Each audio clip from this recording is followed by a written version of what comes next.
Good morning, ladies and gentlemen. Welcome back to the second game of the opening weekend for the Maori Women's Super League.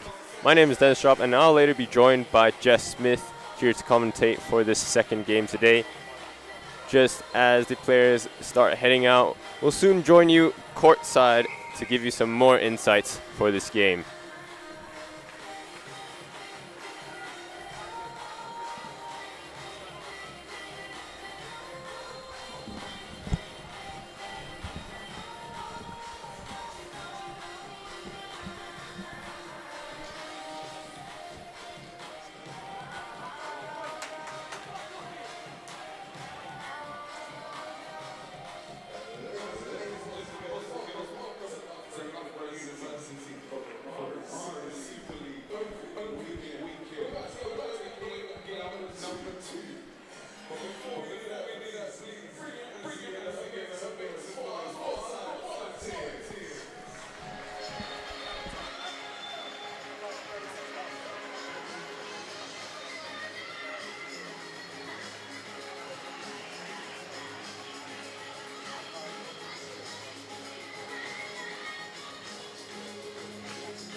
That's the one we don't talk about.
job.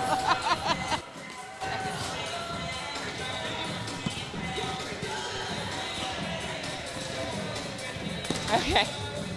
Hello and welcome.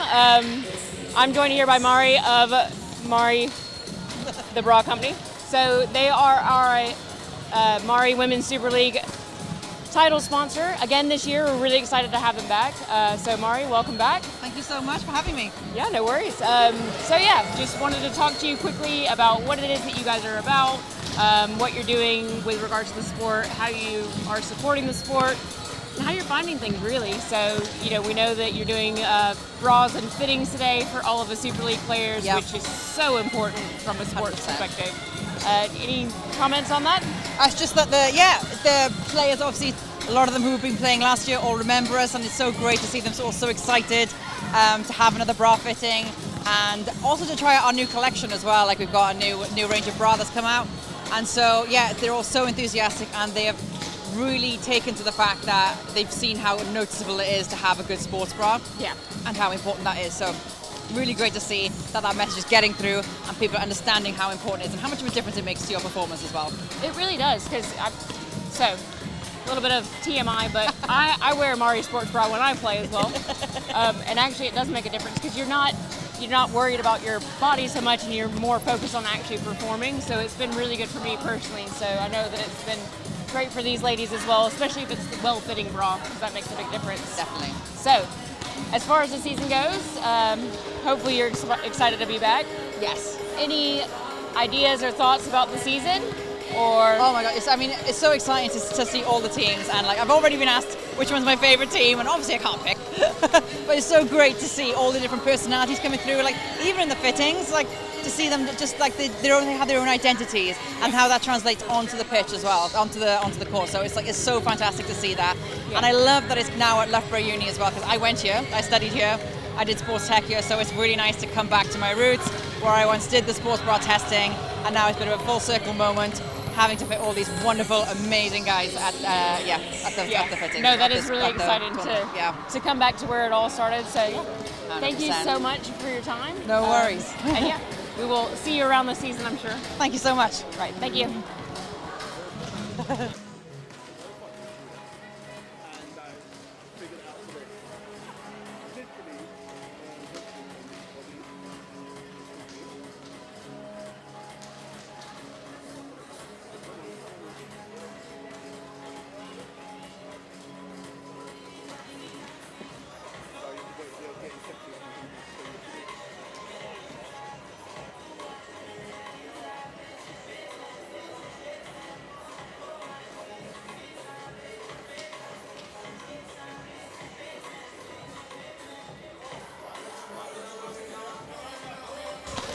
Good afternoon and welcome back to Sir David Wallace Sports Hall here at Loughborough University as we get ready for game number 2 in the Mari Women's Super League. The bronze medal rematch from last year, Lionhearts Vinarius, team SideOut Polonia, Mike Hunter Morris, Dennis Shop. Dennis, before we talk about that, we've got to talk about what we just witnessed. 5-set comeback for Durham, second day in a row. The women followed the men. What were your thoughts on that game? Yeah, I mean, back-to-back 5-setters, reverse sweeps, no less. I mean, that's the type of volleyball you love to see, right? Durham really persistent throughout. When you just thought they couldn't find an answer to Dark Star, they started really focusing on their block defense. I think that was the biggest difference. Durham started realizing, the best, whether to block line or cross, and really were so organized. And Dark Star just couldn't find an answer at the very end. But now, of course, we've got to move swiftly on, as the volleyball does here on opening weekend. Game number 2, the bronze medal rematch from last year. Big revenge opportunity for London Lionhearts after falling in that bronze medal game 6 months ago.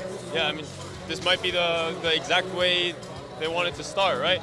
You get your first chance at redemption right away with your new weapon, new players, both sides. Some of them trading players, I think, as well.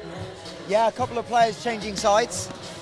So it'll be super interesting. Obviously, the big team news, can see it over on the other side of the court. Madoka Weldon, the Essex libero from last year, signed with Lionheart. She is out with a injury. So big loss for Lionhearts in the opening game, missing your starting libero. Yeah, I mean, missing a starting libero, but on the other side as well, Lionhearts acquired Maeve Davitt as well.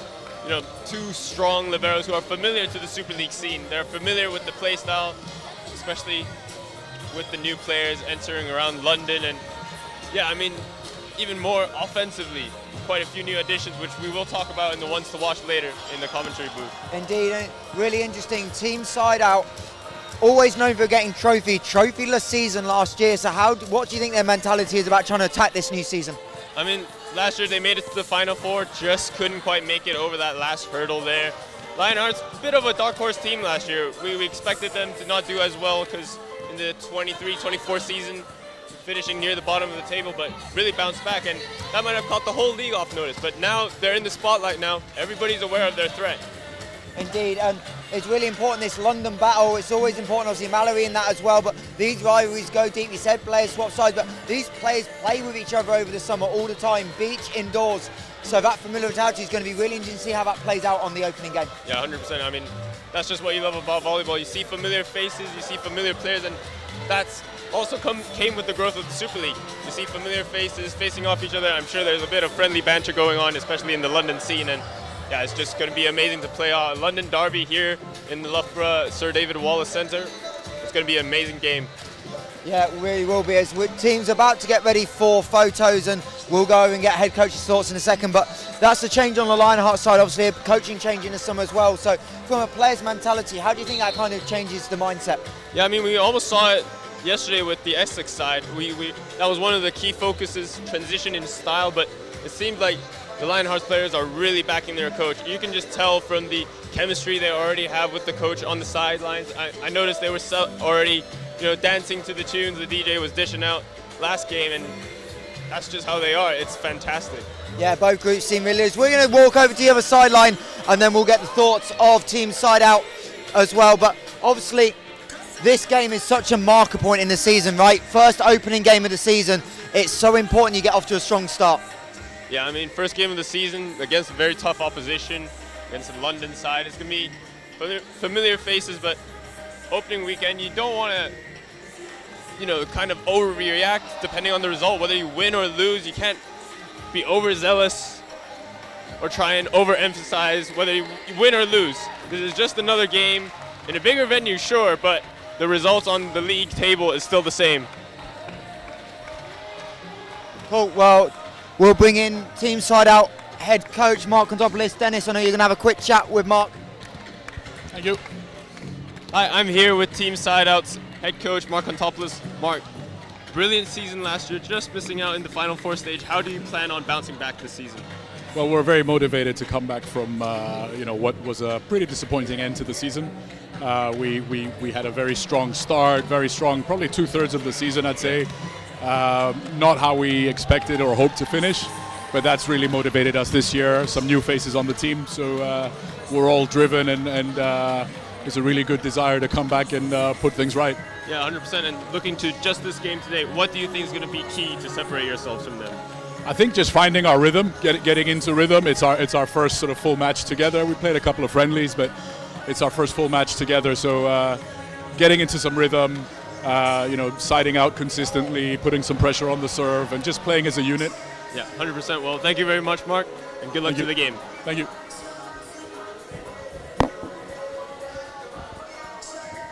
So we're just waiting for the officials. We'll go over to the Lionhearts side, but the SideOut coaching staff, always so experienced, Dennis. Obviously, you've got Sam Skorsky on the bench, one of the best young coaches. You've got Ben as well, the analyst. This coaching team is so well prepared. Yeah, I mean, they've got a lot of depth in their coach, and that changes as well with that change in head coach, right? So I'm sure you're about to interview right now. Yeah, we'll get their thoughts as the coaching staff just change over as first coin toss of the season. And obviously instructions going on, and then we'll get a quick chat in as the two captains. Novakin, a big addition back to SideOut. Yes.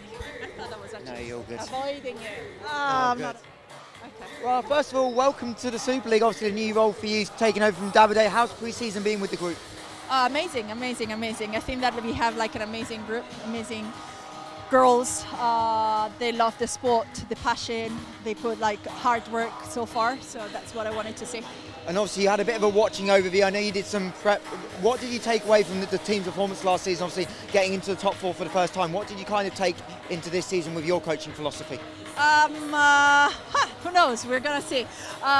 Definitely, like one of my main things is about like team play, and I just want to see the team play as a team together.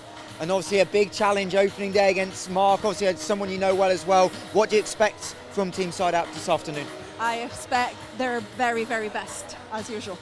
Well, we'll let you go get ready, but thank you for joining us. Thank you very much. We'll bring Dennis back in as we maybe take some cover at the start of the warm-up, Dennis.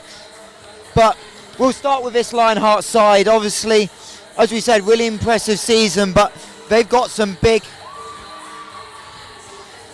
they've got some key players back. They've got Elena Vislien, the 101. So that continuity is going to be important, but they've got a big gap to fill in the middle with the departure of Mallory Porsche. Yeah, I mean, Mallory Porsche is gone, but I remember seeing Casey Bell on the team lineup now. A familiar face in the Super League. I think it was 23-24 season that she was on Durham. Very big performer in that key Durham team. Yeah, and it'll be interesting because obviously the changes in that lineup, especially for Lionhearts, it's that middle presence is the one thing that a lot of teams, when we spoke from Final Four, was the middle presence. So they've not added a lot of big names. So how do you think that kind of continuity from just adding within the local London scene, taking a couple of players from other Super League clubs is going to kind of give them that confidence that they can go in despite being a new group and really perform from minute one? Yeah, I mean, it's always about chemistry on opening day. It's about how you can mesh with each other early on. I mean, head coach from Lionhearts already mentioned that. It's about filling that team play. Team play is going to be so important on opening weekend, and that's not just the cliche, try and cheer each other on. That's trying to solve problems together as quick as you can on court. And sure, they might not have added these big name players, but it's about how you can fill those roles as quick as you can in the team. And also great to see Lionhearts giving a young player an opportunity. Shizuka Foster, we saw in the under-15 cup final for Wapping in the summer. Wow, yeah. She gets to make her Super League debut, so one to watch out for on the defensive end. Young player with Mallory's also seen in the obviously the under-18 Super Series as well. But obviously we don't know to talk too much in depth, but we know with Lionhearts, how important is it they establish other hitters? Because we know a lot of the time where the ball's going to go, we know where teams are going to serve, but how important is it to find some balance in the offense this year? Sure, I mean, we will highlight her further. Masha is, probably the obvious option here, but they've also acquired Dana Chung, been around the UCL scene and the Team SideOut scene, actually traded over. She's going to be a very key player, both very efficient in offense, but also in serve reception, So much of diversifying in offense start with the serve reception. If you get a good ball in, everybody is an option, and that easily, can distract the opponent and create much more of a diverse offense. Well, we do believe it's not official. The lineup sheet's about to go in over our shoulder, but we do believe Dana Chung's going to get the start as the second outside for Lionhearts. Let's flip it over to the other side of net, Dennis. The key addition for SideOut is maybe the retention of the setter Mervakian. Didn't have the best Final Four. I know she was super disappointed with that, but she's that stability. She's been in the mark system. She knows what they want, and keeping that setting piece is so important. Definitely. I mean, you want your setter to be very efficient in the type of offense you're running.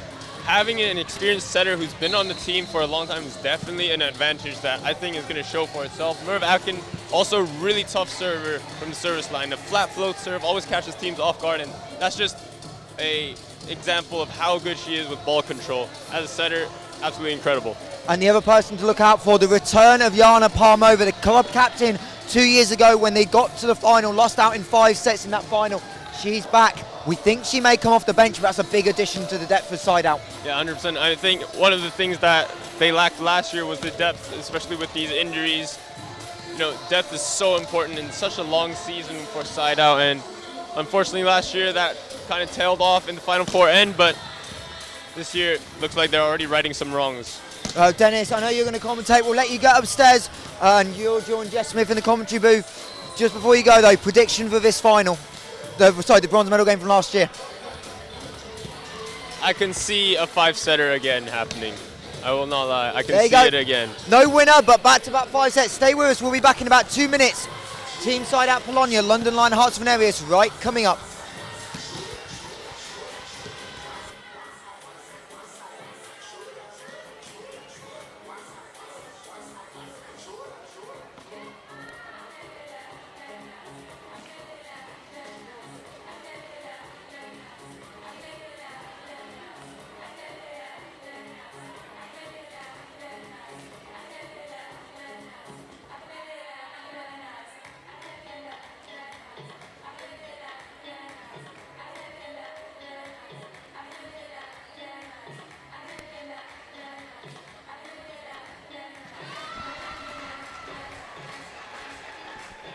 right, welcome to the commentary box as Dennis makes his way up from the courtside pre-show. We're just going to pop into talking about our ones to watch, starting with London Lionhearts as we're looking at Masha Spiridova, who has been such a key part of this Lionhearts offense all through last season.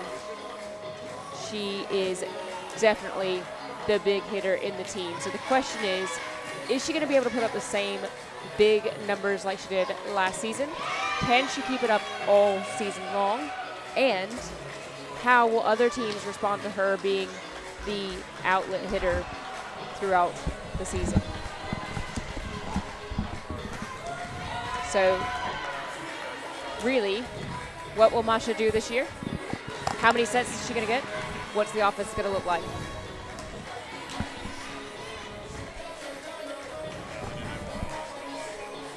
Oh, okay.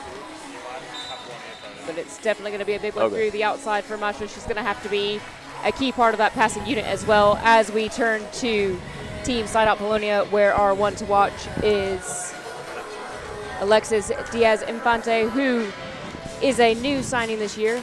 Big signing from Essex Rebels. She was a huge part of the defeat of Polonia last year at the Final Four via reverse sweep, when she came in and started a fire within her team in set number 3. So this is a huge win for Mark Kontopoulos to grab her starting from this season. Yeah, I mean, 100%. She's, there's definitely the tangible things we can see through her play, and definitely one of the most efficient right side hitters in the league. But very important thing I like to highlight is the player's intangible skills. She's got that energy about her. She's got that moxie about her. She's got that almost microwave effect where as soon as she starts to heat up, she heats up. And that's going to be so important for Mark to build momentum throughout the game and really kind of, get her team rolling, not just through her own performance, but influencing those around her.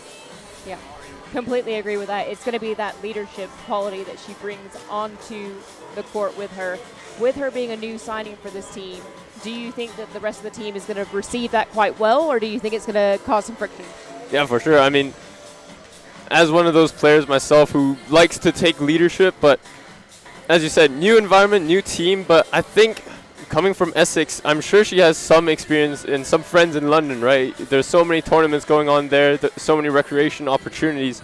I'm sure she's a bit more familiar with a few others, but I don't think it's going to cause any friction per se, but there might be some moments where you might be down 5 and she tries to fire up the team, but she doesn't get that same reception that she did in Essex. Yeah, and that might come as the season wears on. It's early days. Obviously, it's opening day today, so really excited about seeing what happens with these two teams. So obviously, Lionhearts, I know you guys talked about it down on the court.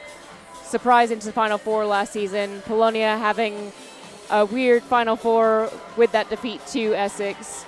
So it's just, what can we expect today? Yeah, I think it's going to be a tight one. I think SideOut Polonia definitely learned a lot from last year. Sure, they didn't get the most successful result in the end, but there were a lot of bumps and hurdles that influenced that season, right? And it's about, I think for this season, it's about taking those lessons that through those failures last year. It might not even be full failures. It's just small hiccups on the road, and how can they smoothen that over? And for Lionhearts, they're now in the spotlight. Can they handle it? I guess we'll find out today, right? Yeah. Would you feel the pressure if you were on that team today, being here on opening weekend up against Polonia, who've made some really key signings this year, and knowing that you've lost some players? I mean, they've made some key signings as well. Yeah, I mean, it's an interesting one because you've had a successful season, but now you're changing head coach as well, which, from an outsider view, that might not make perfect sense, but it seems like they're really backing their head coach here. She's got a lot of experience abroad, and it's looking like she's very confident. She's got this charisma about her, which I love for coaches to have. Yes, we're just going to have the lineups here. So we're starting with Team SideOut Polonia, where our MC has announced the starting lineup, but they haven't actually started making their way out yet. So we're going to have starting Merva Aiken, number 3. Number 9, Anna Rantala.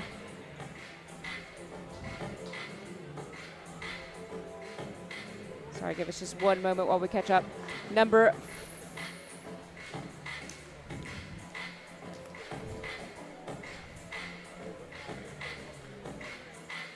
I think there's been a bit of confusion from the teams on what exactly they're supposed to be doing, because we were expecting them to run out as the MC is calling them out. I think the protocol is referees to come up first and then the starting lineups to be introduced. I think there's a bit of confusion because I think last year actually they had the players come through, shake hands, referees come out, and then starting lineups, but it's just one of those where opening those things that just happen on opening weekend. Is the first time running through the protocols. It is. Okay, let's start again. We're going to start from the top. Starting from the top, number 3, and their captain, Merva Aiken. Number 7, Anastasia Korovolova. Number 9, Anna Rantala. Number 14, Casey Bell. Number 25, Valeria Busquets, who was really effective on the slide last season.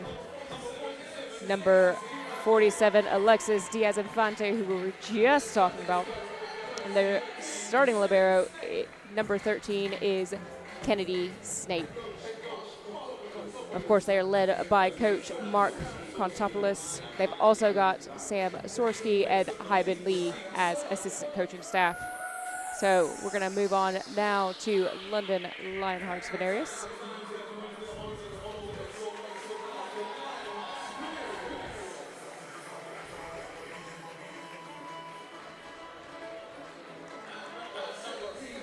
Starting with their captain, number 17, Gloria Francalanci. Number 4, Kirsty Sora. Number 5, Masha Sviridova. Number 7, Nicole Whitmer. Number 12, Elena Vizlian, who was a key part of that team last season as well. Number 18, Anna Powell. And their starting libero, number 10, Camilla de Timon. Yeah, not too many surprises so far, I would say. So far, according to our predictions, but we'll see whether that changes. It happens a lot on opening weekend, right, where you start to see which players react in certain situations. And one of the key things me and Michael were talking about down on court was, sure, there are a lot of new players, new names, some bigger than others, you could argue, but the key is how can each player fill their role in that team and find that role quickly. Yeah, completely agree with that. Just before we get started, I'm going to quickly introduce our refereeing staff. So we're headed by first referee Martin Shakespeare, who massive part of Volleyball England and the officials working group. Second referee today is Fiona Cottrell, who's just checking the lineup for Vinarius here ahead of us getting started with Lionhearts to serve.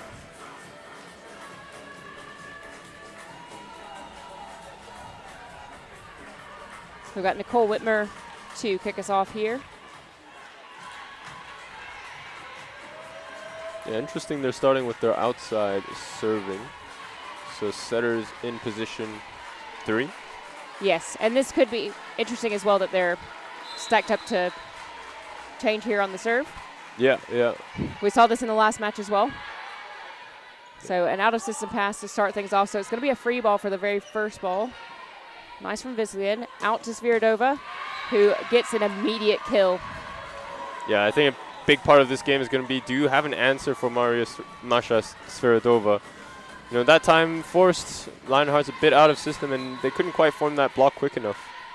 Yeah, so that might be why the rotational selection is just from a service standpoint to have really high service pressure to start things off. Out of system, out to Sviridova again. So better here from Polonia, but great dig there from Whitmer.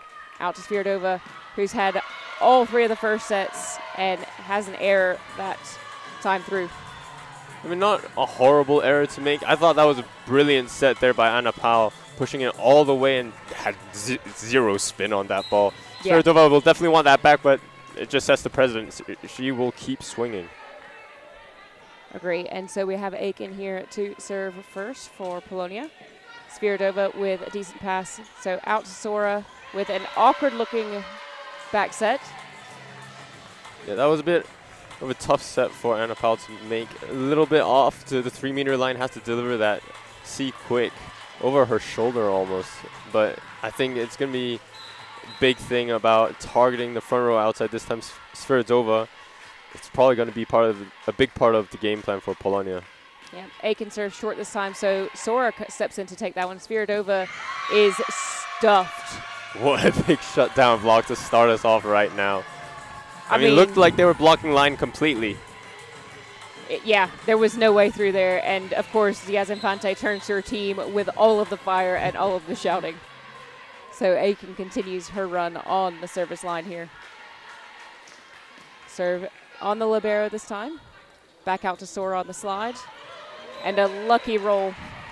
Scrappy play there, scrappy. But Sora will take it. It's her first points in the Super League season so far.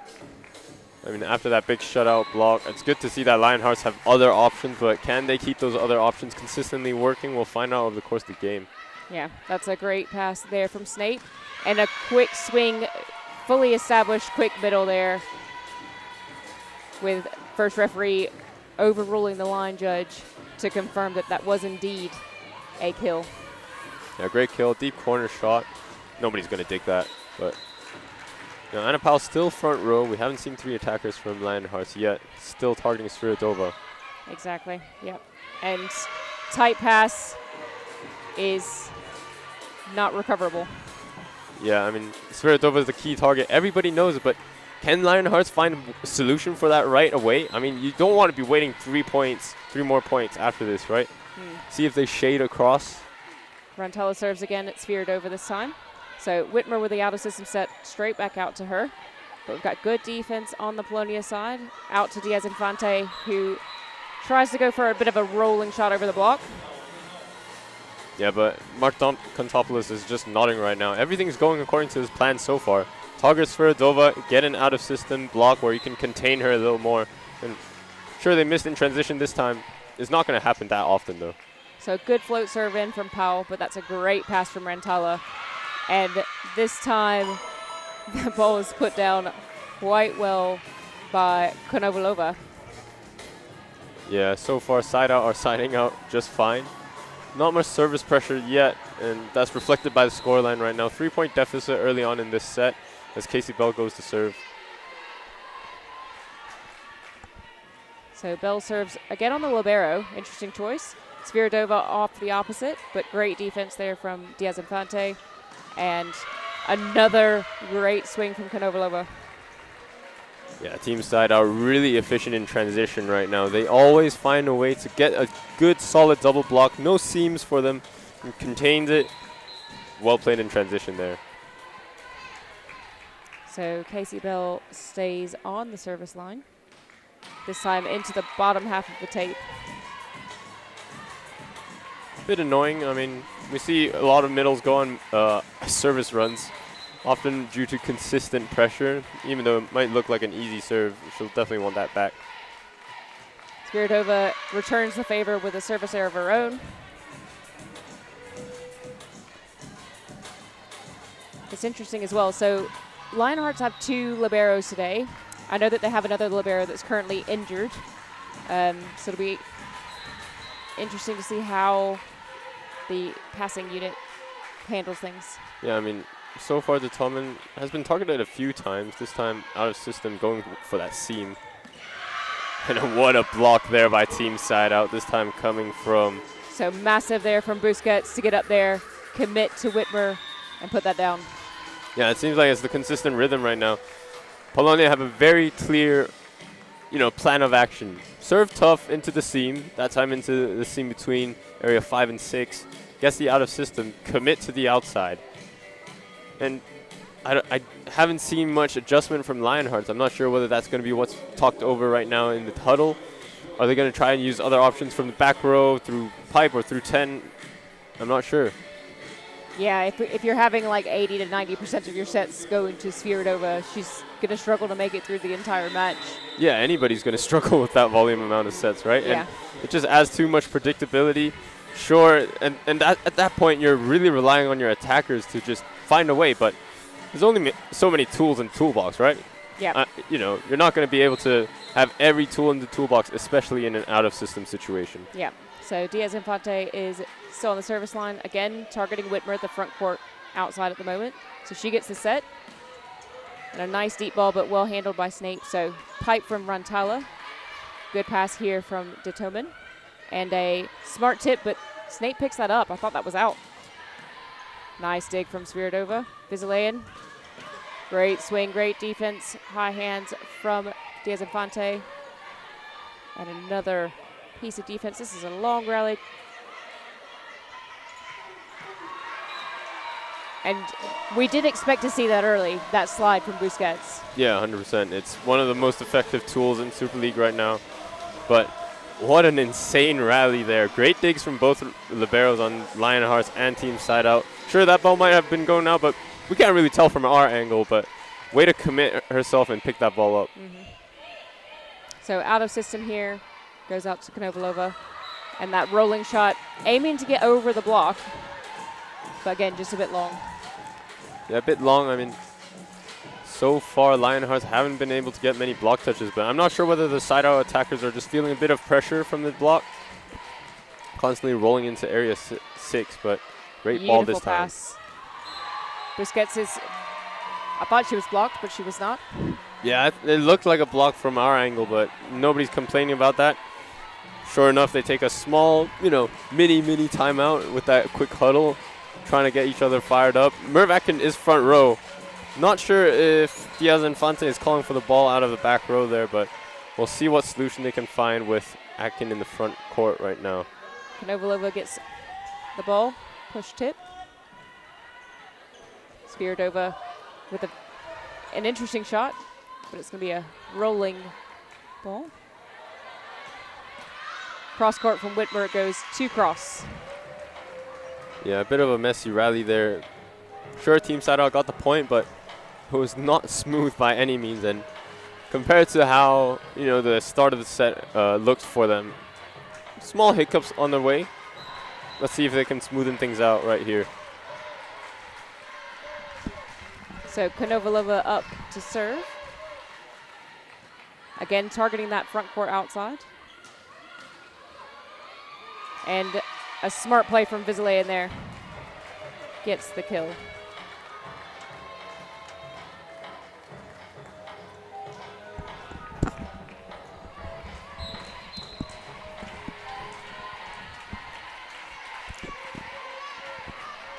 Brings herself up to serve. Rantala with a decent pass.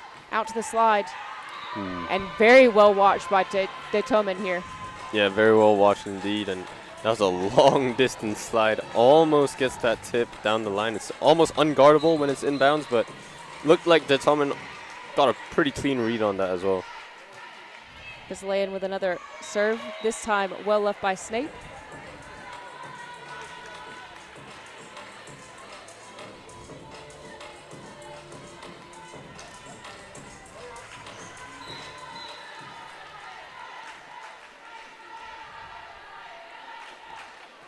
Busquets to serve. Really tough serve, but well passed. Bit of a clash on the defense there. Rantala going for the block out. Yeah, great use on that messy rally. Difficult ball for her to hit and track. Coming over her, over her back, over her shoulder almost, and finds a way off the block. Great use there. Yeah, quite tight ball as well, so smart play. And that's the type of offense you expect to see. When you're forced out of system, do you have the tools to handle it? Whitmer going high hands. What a touch by Konovalova. Rantala with a swing.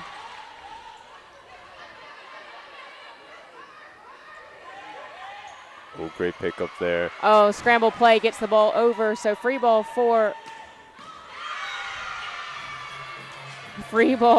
Polonia is put away. Yeah, I mean, what a messy rally there. You could just see Lionhearts stumbling all over. But I think while smiles on their faces, it's a tough rally to take, especially when you're literally on the floor. I mean, there's not much you can do. And Casey Bell just about gets that kill on the sideline. What a dump. Smart play, smart play. That's the first time we've seen a dump, but that's also a result of a perfect pass right there. Coach is absolutely excited about that one. Yeah, Polonia almost just maybe forgot that Powell was front court. So that's a tight pass over. Sora doesn't put it away. We're going to have a pipe coming through. Great dig. Out to Sviridova, who's contained, but recycled. That tip is too easy for Diaz-Infante. Whitmer with some matrix moves. Yeah. I mean, way to dodge a bullet, but it's so interesting to see how Team SideOut are playing right now with Sviridova in the front row. Casey Bell has completely ignored the middle on that last play, and if you're Lionhearts, I think you really got to address the middle right now before Sviridova just gets triple teamed almost. Yep, and a misconnection there means Vizelayan puts over a fairly easy ball, but good cover by Sviridova on that setter dump. Great block there by Sora. Polonia recycle and keep it alive. And Detoman thinks there was touch, but no touch called. Yeah, I mean, Casey Bell again committing really early. Great footwork, seals that block. Even if she did get a touch on it, I feel like it would be a great containing touch for, whoever's in position 6 that time to pick it up. Yep. So back around to Aiken, back to rotation 1. This time out to Sora. And again, Snape picks that ball up. We've got a rolling ball from Diaz-Infante. Bell almost took that away from the defense, but a free ball comes back. And a much better connection this time on the set, on that slide for Lionhearts, but Sora doesn't get the swing in she wants. Yeah, just about. I mean, you want to run that slide at the moment. I'm not sure if it is the right, coming from the men's side, I'm not sure what the time to use a slide is per se. You're stretching the offense. I understand that, but that gives Casey Bell full license to just commit to the left side without having to wait in the middle. The moment, the slide happens, the outside is free to just commit to that side. So far, Anna Powell got one dump. So, that's potentially something that's going to have to happen more often to keep Team SideOut more honest on the block. But, maybe run more through down the middle, make Casey Bell hesitate at least, and that way Sviridova has a lot more options and a gap to just bounce the ball, which she's very well capable of. Yeah, completely agree. They've got to spread the offense out, but they can't do that without a decent pass in. 100%. All starts with the serve receive. Exactly. So Aiken to serve again. That's a good pass from Detoman. And yeah, straight to the middle that time. But maybe I made the wrong call on that one, and that's why I'm not a coach. But it's interesting to see. Team SideOut there had 3 players basically stacked in the middle. And because of that pass as well, that allowed them to basically bunch up. They almost have to move one step left or right to just complete that block. Mm-hmm. Aiken goes long this time.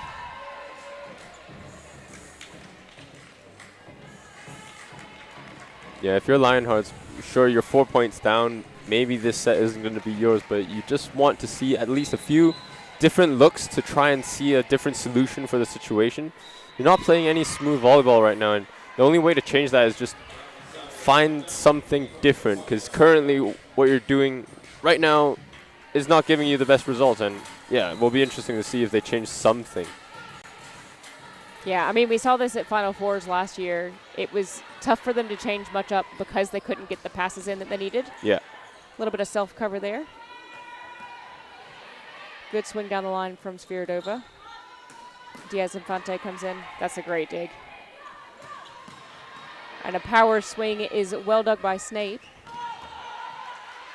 But good defense as well on the Lionheart side.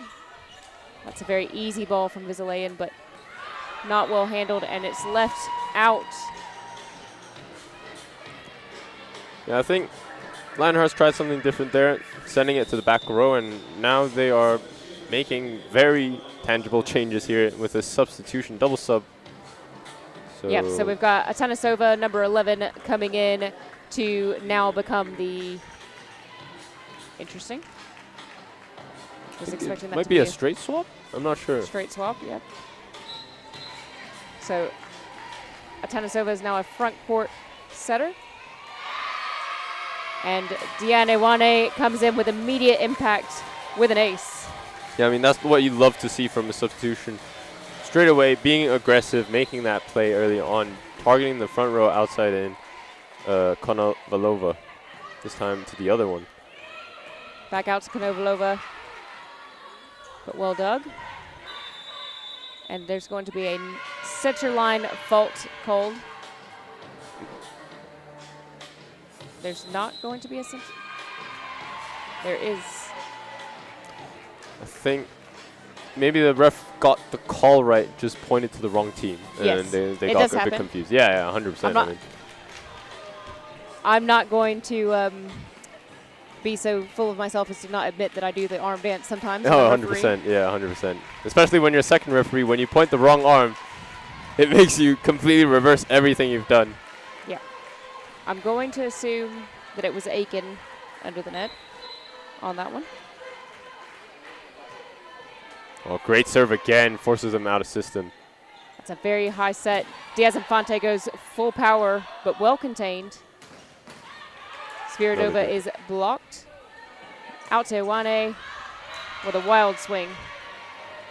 Yeah, wild swing, and Spiridova currently being targeted. They're the only outlet option right now, and just got to find another outlet. But nevertheless, really great service run there from the Lionhearts substitute, Diane Iwane. So now we have a serving substitution with Anozai in to serve. It's a good pass. Oh, what a pickup there by Aiken. Great dig from Iwane as well. Spiridova again gets the set. And Diaz Infante is contained yet again. Misconnection with Busquets in the middle. Yeah, misconnection, but what I saw there was great footwork from Frankelangchi. That time, recognizing that Merv Akin, I'm not sure if it's a tendency, but she reverses the flow, gets the block touch, and they get the point in the end. Yeah. So we see the reversal of that substitution as Spiridova goes back to serve. That's a good pickup from Busquets. Very out of system here for Lionhearts. Good self-cover. And the scramble is a little too scrambly. A little too scrambly indeed. I'm not sure when I've ever seen a chest pass, basketball chest pass, result in a point, but here we are. So Diaz Infante up to score. Wow, that's good. Yeah. I mean, foreshadowing? To serve. Hey! Foreshadowing. Yes. 100% foreshadowing. That's all Jess Smith right there. Diaz Infante better credit you with that point. Excellent. I mean, they say commentators curse, but maybe it's you could do the reverse on that. You can get a commentator's blessing. So if you want to put that out there again, what do you see in this one? I'm available for extra blessings, £5 each. Well, a blessing comes with a curse, I guess. As apparently it does. Yeah. Yes. Well, one ace for one error. We won't complain too much as. So now we've got Carla Mully coming in for Alexis Diaz Infante. I'm assuming this is a defensive substitution, although Carla herself was really solid last season. Yeah, it looks like stepping into pass in at opposite. Sure, she's listed as opposite, but four-woman receiving unit, excuse me. That's a very long ball to Sora. She does well to keep that in play. And Busquets on the slide this time, much better connection. But now we're going to have a free ball going back.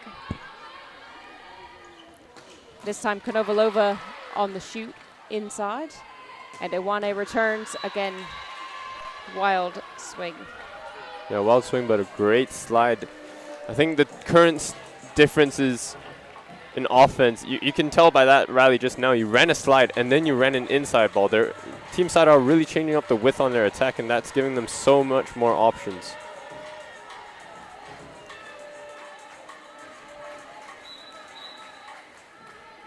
So Konovalova serves. Targeting Sviridova this time. Better connection this time in the middle for Lionhearts. And Rantala goes long.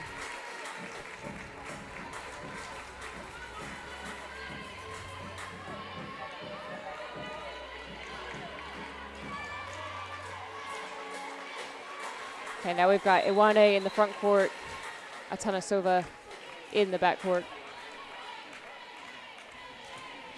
Lefty serve goes in.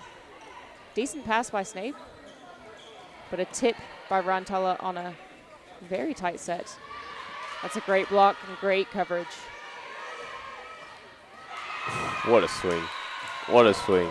I mean, down the line when your whole body is basically facing cross, she manages to turn it last minute and gets that kill. I don't think the block was expecting that at all. No, definitely not. And I do apologize as I've missed Dana Chung coming in as a front court outside. So Atanasova. Snape calls that ball out.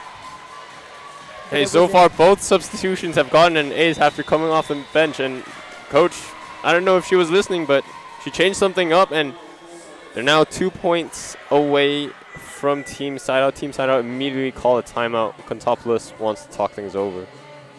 Yeah, he'll be wanting his team to kind of reset themselves here. They started out this set more in control, but Lionhearts made those couple adjustments that you mentioned, Dennis, and have turned things around. This is a very tight set. Yeah, it's a tight set thanks to those changes. Maybe those changes could have come early, but I mean, at least they've got, you know, a potential solution for the following sets. Diane Chung also playing an impact in that last rally, giving up a big cover from the swing. Konovalova's pass goes out to Busquets via set. And you can see Atanasova still trying to make that middle work, but this time out to Chung, which that ball might have been going long, but picked up. A free ball comes back. Chung again into Aiken's hands. The out-of-system set goes to Rantala. Easy ball. Iwane with the power swing. That looked like a net touch. Busquets on the slide. Great touch. Right, it's going to be a free ball going back. Front hands. Busquets No dump, no with dump. the pass. Rantala over the top of Iwane. And a big swing there from Busquets to close that out. That's an incredible rally right there. Both teams, that was a story all about containing blocks. Sure, there wasn't a kill block or stuff block, but each touch counts for something every time, whether it's Sviridova or Konovalenko in deep in area 6, picking the ball up after a containing touch.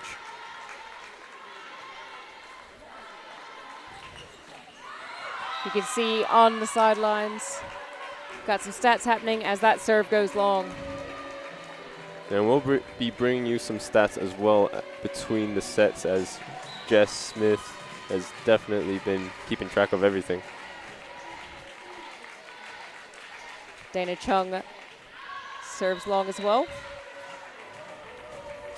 Yeah, you don't want to be making those errors right now. I mean, sorry, it looked like the scoreboard is a bit off on screen. No. It's 23-20. 23-20 on the scorer's table. So Aiken serves short, trying to take Sviridova out, but she gets the set anyway. That's a good dig from Konovalova, and Rantala with the tip out. Chung was going for it, but it hit the floor.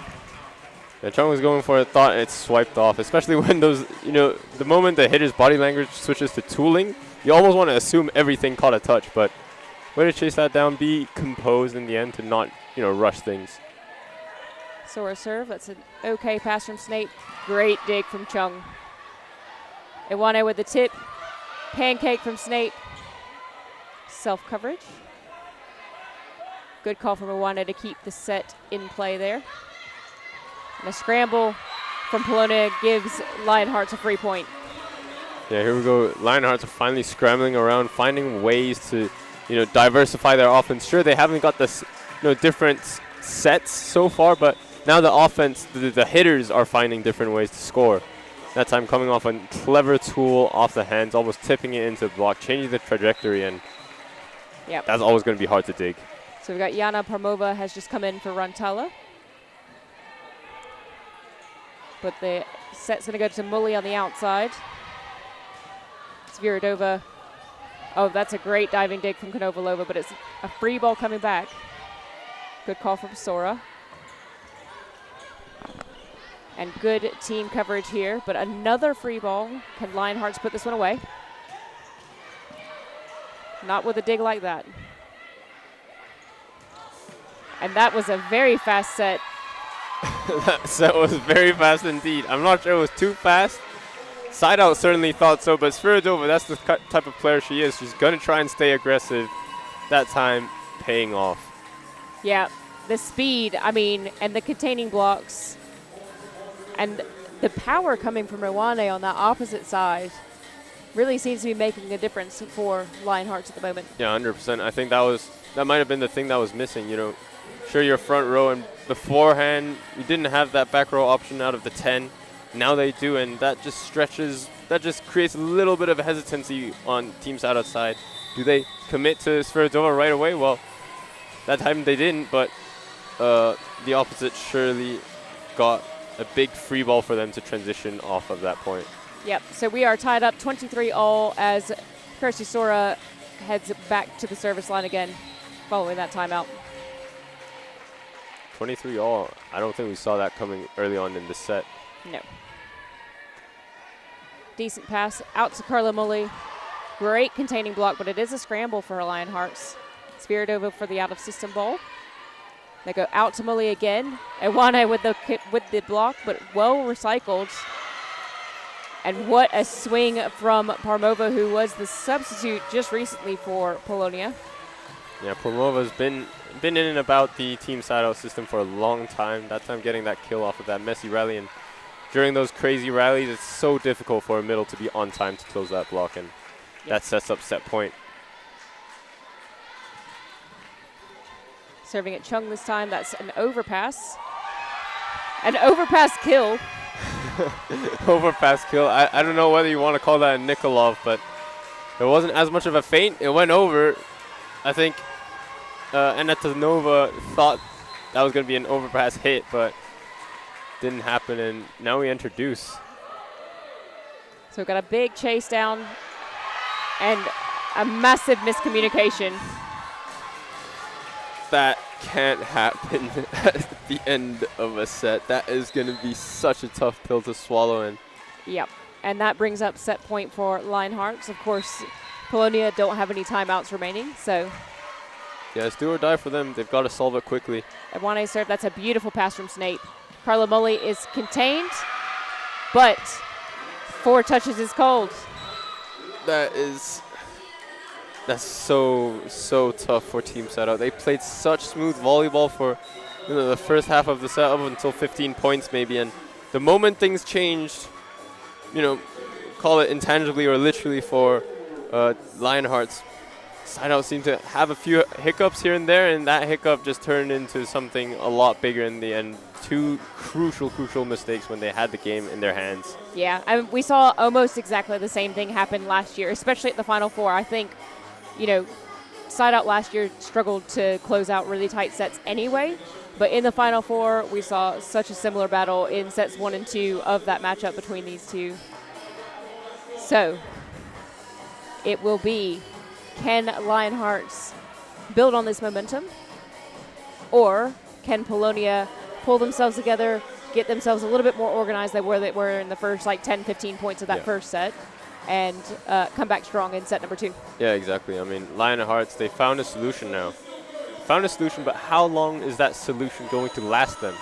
There's no point being complacent. You found a working formula, but the other team's going to know that formula. They know you've got now, 3 capable hitters front row, and the setters back row. They've got Elaine, definitely maybe a new dynamic that they didn't expect at the start of this set, but now she's here.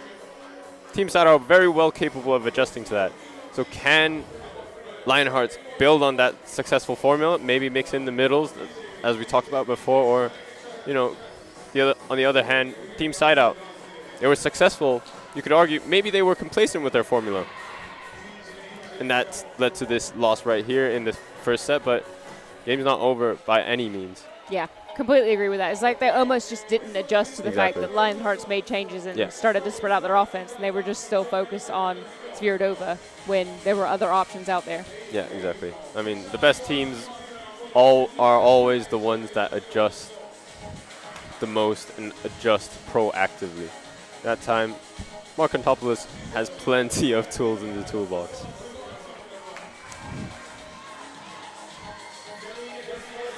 Sorry, we're all doing the Macarena here.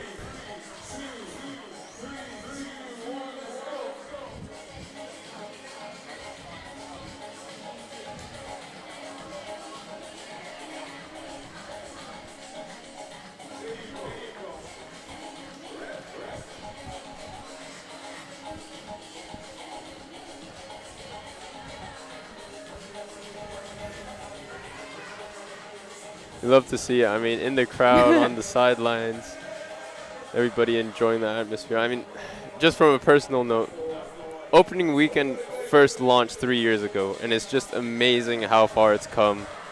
From Kettering, one person in. I was the only person commentating with a pen and a clip-on mic. And now I've got you here with me, a full-on streaming setup by JC, John Cornish. We've got bleachers set out. We've got a lot of branding, LED. It's just amazing to see. Absolutely cooking it up as Team SideOut Polonia really eager to get this set started. Went and grabbed a ball and everything, even though the first ball should come from the second referee on the set start. So Aiken is stood behind the service line, ready to go.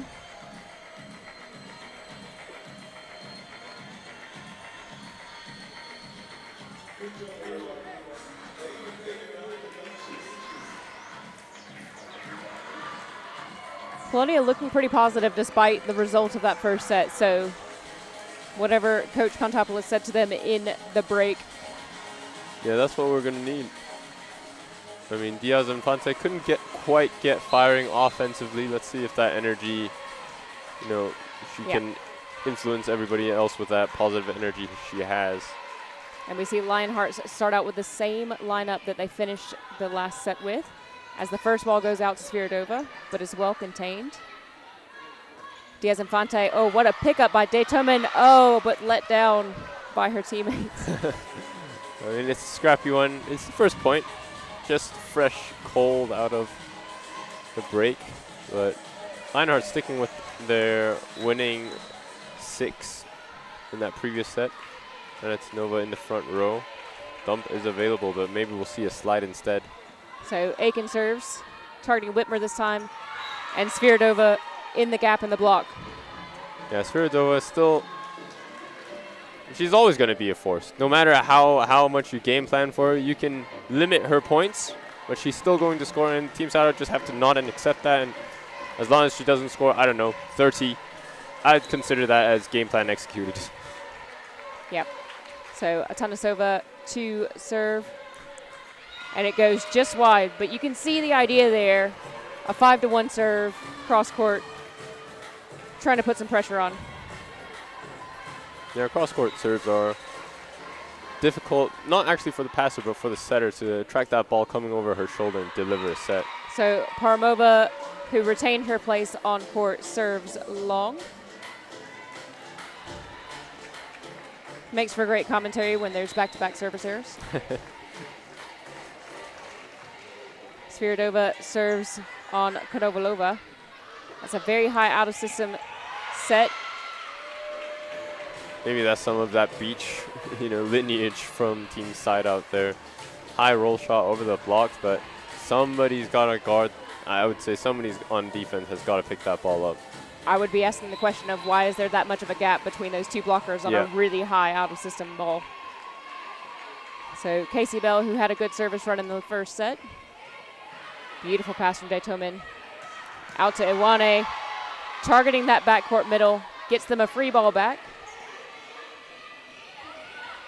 Out to Whitmer, who goes on the outside arm of Alexis Diaz-Infante. Yeah, 2 line shots in a row. What a swing by Uwain, but equally, what a dig by the middle on court. Casey Bell there. Really just foot on the line. That's textbook stuff. You're taught to put your foot on the line and just pray it hits you, honestly.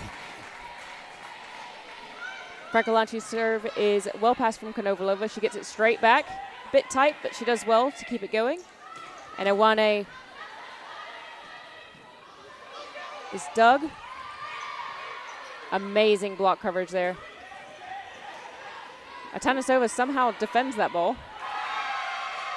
Great use. I mean, Whitmer just pushing that ball right in between those arms, slightly spread out maybe, but it's so difficult to deal with those waterfall balls where you're slightly mistimed in that out-of-system situation, delays it, pushes it into the hands. Yep, Francolanci serves again, and Busquets is absolutely shut down.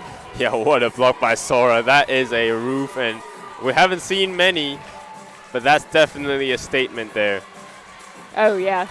She has Busquets' number. At least that's what she's telling people right now. We've only had 4 blocks so far in this match as Francolanci serves into the net. Yeah, block and then service error. It's difficult to keep that momentum rolling. Right when you thought you've got something going with that big play. Just missing out, but Diaz-Infante now to serve. Lionhearts have 3 attackers front row. So Diaz-Infante to serve, aiming at Whitmer. And somehow there's a dug B-ball, but well covered, and Polonia recycles a block. And the slide this time from Busquets is unstoppable. Yeah, Busquets, I mean, sure, you got roofed one time. Setter does not care. Akin really trusting her hitters right now. And, yeah, undiggable ball that time. That is the thing, though, is once that connection gets going, she is so hard to stop on the slide.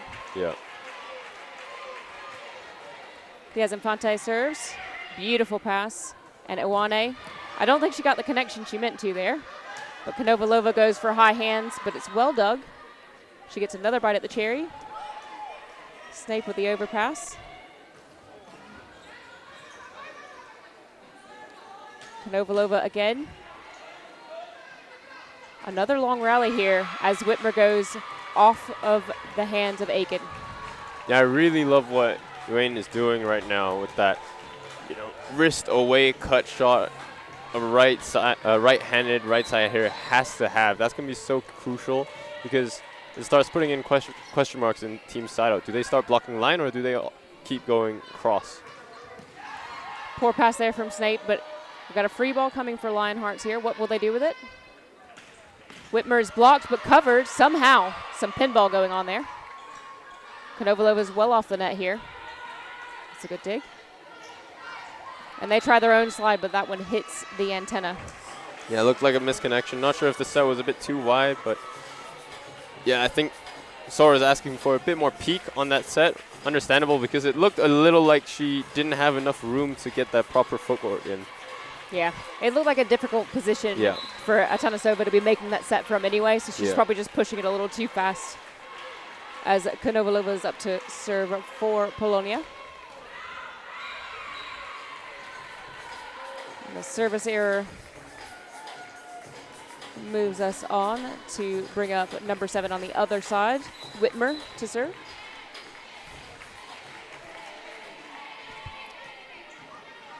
Snape's pass is decent here. Out to Parmova, who gets a second attempt. And Sviridova with a very smart high line. Yeah, Sviridova with a high line. That's just the beach player she is, really, but what a great block touch by Sora. Looked like she was going to be late from that long distance set. Still, though, reaches over disciplinedly. Sure, you might be late. You don't want to be drifting, facing away to the line, and that's going to be an automatic tool. Better pass here from Snape. That looked like a very low set, but Parmova said, that's fine. Yeah, very low set indeed, but Parmova has always been known for her power.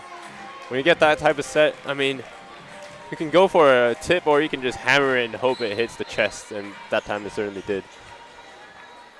So Busquets up to serve. Out of system to Sviridova. That's a big swing. Straight over and blocked. Yeah, big swing. Again, Team SideOut are shifting over, but maybe, I keep talking about teams finding solutions. Looks like Sviridova's found a solution to the double block they keep putting up against her. So Sora serves. It's interesting that they're aiming at the libero for Polonia. Yeah. That's a good dig from the middle. Sviridova again going for that high line shot, but covered this time by Konovalova. Sora with 2 digs in a row. Iwane from the backcourt with an open net. And Sviridova taking advantage of the fact that Casey Bell was late that time, with Lionhearts spreading that offense a bit. It looks like a bit of confusion as Lionhearts wanted to substitute, but not quite sure what happened. I think Mark wanted to call a timeout, and at the same time he was trying to call a timeout. Lionhearts buzzed in for a substitution, but to be honest, sure, I've got the qualifications, but I actually don't know which one takes precedence first. Okay, so we're going to see Lily Betancourt come in for Francolanchi. So Yeah, this will be her first appearance today as a middle, as Sora continues her service run.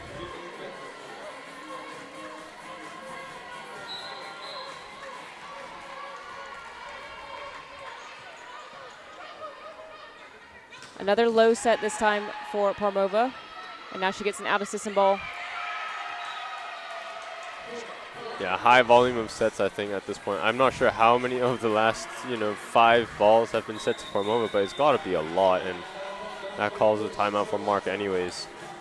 So if you're Mark Kontopoulos right now, what are you saying to the ladies? I think maybe it's a personal thing as an opposite, but I haven't seen Team SideOut use the back row opposite at all. Diaz Infante is very well capable of hitting that, and when you're out of system, so far Parmova's been the only outlet. It's almost like the reverse. Lionhearts were forced to set Sviridova all the time out of system in the first set. Now Team SideOut are doing the same thing, and Lionhearts are adjusting very well, and it's up to Kontopoulos to really just find another solution, whether that be finding a different attacker, different outlet, or some strategic thing where they change up their serve reception to try and give Akin a bit more options, because at the moment she's got none other than to set a high ball to either pin.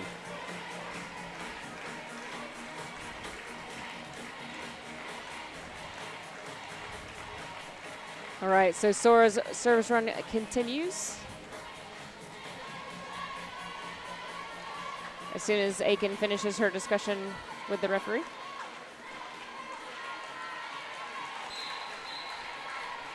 Not really sure what that was about, but she's front row. She's got a side out here. Konovalova, that's a very tight pass, but well handled. Good dig there from Whitmer. Iwane again aggressive. Good defense here. And a triple block this time on Sviridova, and she said, no, it's fine. I'll just do high line again. Yeah, high line again. And yeah, coming out of the timeout, it looked like a great pass for Team SideOut. Running down the middle, different option now, different solution, but Bell unable to find that kill, and Lionhearts on a roll right now with a 5-point lead. Somehow that ball kept alive. Looks like both the players are now up. That is a swing and a half from Sviridova.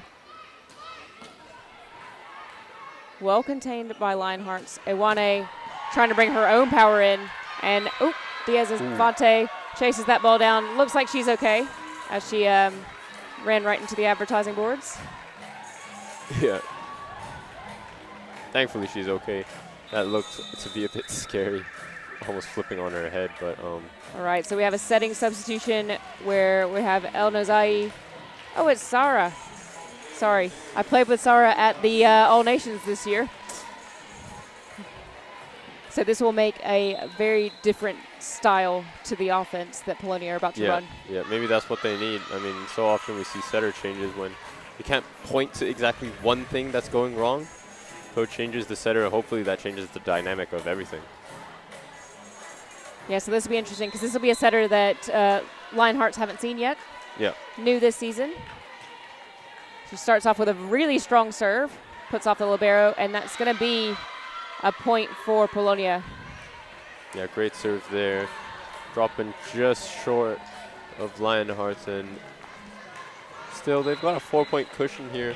Sviradova's front row, arguably their best hitter, and Yuane certainly has been showing herself out of the back row as well as an outlet. Onozani serves again, out to Sviridova. That's a good dig from Snape, straight to Diaz Infante. Sviridova is blocked but recycled. And that is a huge shutdown from Casey Bell. Yeah, great discipline on the block there, not rushing immediately. Sure, that ball looked like maybe it was a bit of a rush situation. You would imagine some people would default to Sviridova right away, but great help by the outside there by Parmova, jumping in to help out her middle, Casey Bell. Yeah, early call here for a timeout with a really small swing in momentum, but head coach Musa De Gennaro is eager to make sure that this doesn't go any further than it has right now. Yeah, I mean, momentum is momentum. You know, you've got a little bit of a swing, and right away Lionhearts want to stop that before it turns into anything bigger that you can't handle later on with a timeout. I think that would be one timeout each so far, I think. So still one more in the back pocket. 13-10, middle of the set. We've seen so often in the opening weekend, this is the deciding period where one team often rolls away with it and it becomes too late to handle. Onozai serves again. This time Whitmer with a really out-of-system pass, so that means free ball comes. Set goes, that looked like it was meant to be a shoot ball, but well covered by Parmova. That gets them another free ball. Nice from Snape there. Again, that B-ball connection not quite there with Bell. Overpass is covered. Out of system to Parmova. She's blocked but self-covers. So it's effectively a free ball for Lionhearts. That's a great touch. Another free ball. Can they put it down? No, but Casey Bell can shut it down. Casey Bell can certainly shut it down. That was an incredible rally on both sides. 2 blocks in a row for Casey Bell in that rally. I mean, there's so much to point out that's amazing about that rally, and Team SideOut certainly want to carry that on. And a net serve is exactly what you need, just to make it look like everything's going your way. I mean, it does not get better than this. This is the definition of a run right now. Massive swing in momentum here as Sara Elnazai continues her service run. Really out of system here, so Iwane gets that. Setter takes the first ball, so Diaz Infante is blocked. Yeah, very clever there from Iwane, actually. Recognizes she's out of system, swings cross court towards the setter. Out of system. I mean, Lionhearts have all day to set up that block.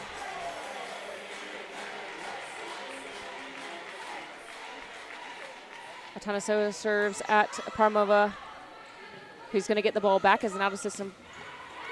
Great dig. Piece. Huge dig by Whitmer. Confusion on the Polonia side.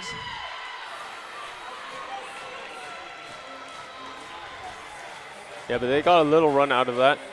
A few serves in a row for Parmova, and they won't be complaining, I wouldn't say. They've got a little bit, I mean, scoreboard is 3 points, but they're aware that they can make plays and last in long rallies. Snape shanks that. Says she'll take that free ball to go over. Dotoma didn't look the most comfortable with that really high free ball, but Sviridova with a smart swing. Yeah, certainly didn't look very comfortable. I mean, that ball, especially with these lights in SDW here, it's a nightmare, honestly. If you send it high, you can, the service reception ratio probably decreases by 30%. So Lionhearts extend their lead. That's a great pass there from Konovalova. And that was a, okay, yes, we are going to get a call for the catch ball on Diaz Infante on that one.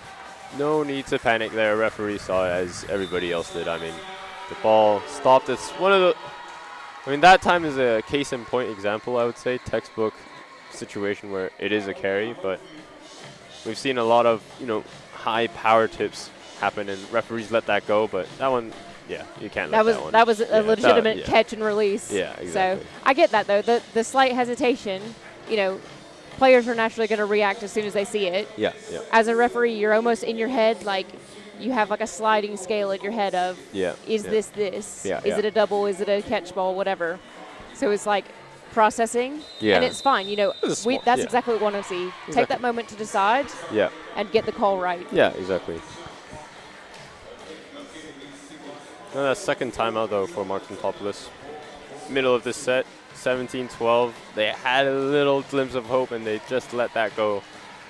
Bit of misconnection, and I think Diaz Infante is asking for a fastball after that misconnection. So, serve to Parmova. That's a much better pass this time. She gets a set. Great swing, but a great dig. And that's going to be a double touch from Ewane.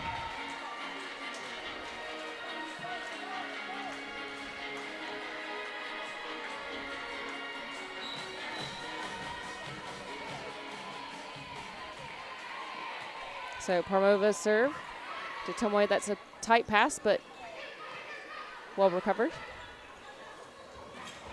Diaz Infante is shut down. I'm not too sure what the set call was there, but that looks way too inside for Diaz Infante to do anything with it. It looks bad. Sure, you got quote-unquote shut down block, but I mean, that was just a equally... setter's got to be held accountable for that situation. Konovalova trying to hit one towards Lester.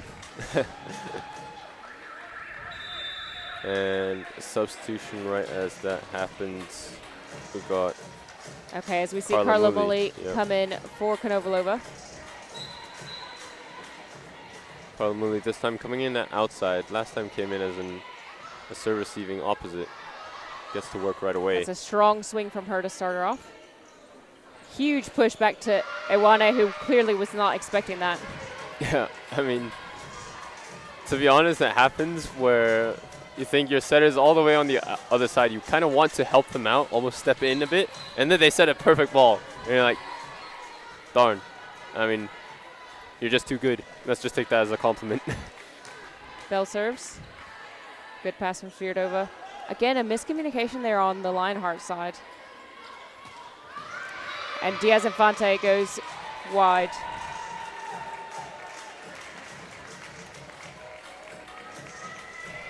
Yeah, a bit of a lull in Team SideOut right now. I don't know, it just feels a bit like they're going through the motions. And Lionhearts, I wouldn't even say they're bringing the energy, but so one-handed set there. Is shut down from Lionhearts. Well watched from Sora. So Betancourt will continue to serve.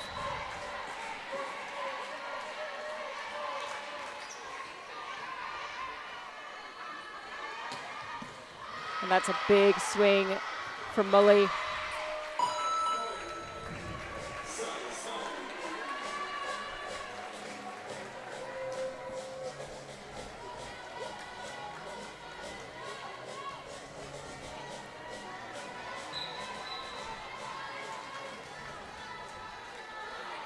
Diaz Infante back to the service line.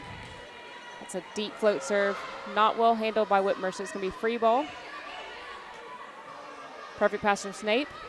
Mully looked like she was born for that set. Yeah, that was an insane swing. One-on-one. Didn't matter, to be honest. I mean, if it was a double block, she still would have squeezed it right through that gap. But it looked like Lionhearts were bracing for that hit. Almost gets it. I mean, almost a self-defense move there. Diaz Infante, that's better handled by Lionhearts this time. And a smart block out swing by Whitmer. Yeah, Whitmer, same shot. I mean, going for the outside hands. Didn't look like it had as much impact, but it does the same thing, 1 point each. So we're going to have a double substitution here for Lionhearts. So this is going to bring in Powell as a backcourt setter. And we see Vizelayan come back in as a front court opposite. Yeah. Good pass from Mully. Big block from Sora. She gets another bite at that one. Whitmer somehow makes it through the block. Yeah, got a few points in a row now, Whitmer. I'm sure her confidence is a lot higher. And I think another advantage that double sub gave them was a higher block up against Mully, who just got that crazy kill before. Service error this time from Powell. A little bit of a let off here for Polonia as Mully heads back to serve. But this is a commanding lead from Lionhearts in set number 2. Yeah, 100%. And Team SideOut just don't seem to have that, smooth operator kind of offense. And Mully returns the favor with a service error of her own. That brings up 6 set points. 7 set points, I think. Yep. 24-17. Out to Parmova, who goes high hands. Yeah, and Team SideOut defend 1. Parmova, currently their favorite outside hitter, I would say. But Team SideOut's offense just looks a bit static when the setter's front row, to be honest. Busquets to serve. If they can get her going, she's been quite tough for Lionhearts. But that's a great pass. Vizelayan dealing with a very tight ball. Yeah, that's just to take set number 2, 25-18. So as a reminder, set number 1 was 26-24. It was quite tight all the way through. Polonia had the first set point, lost that set point, and then Lionhearts took it in the end. But set number 2, Lionhearts came straight out the gate, firing with a lot of confidence.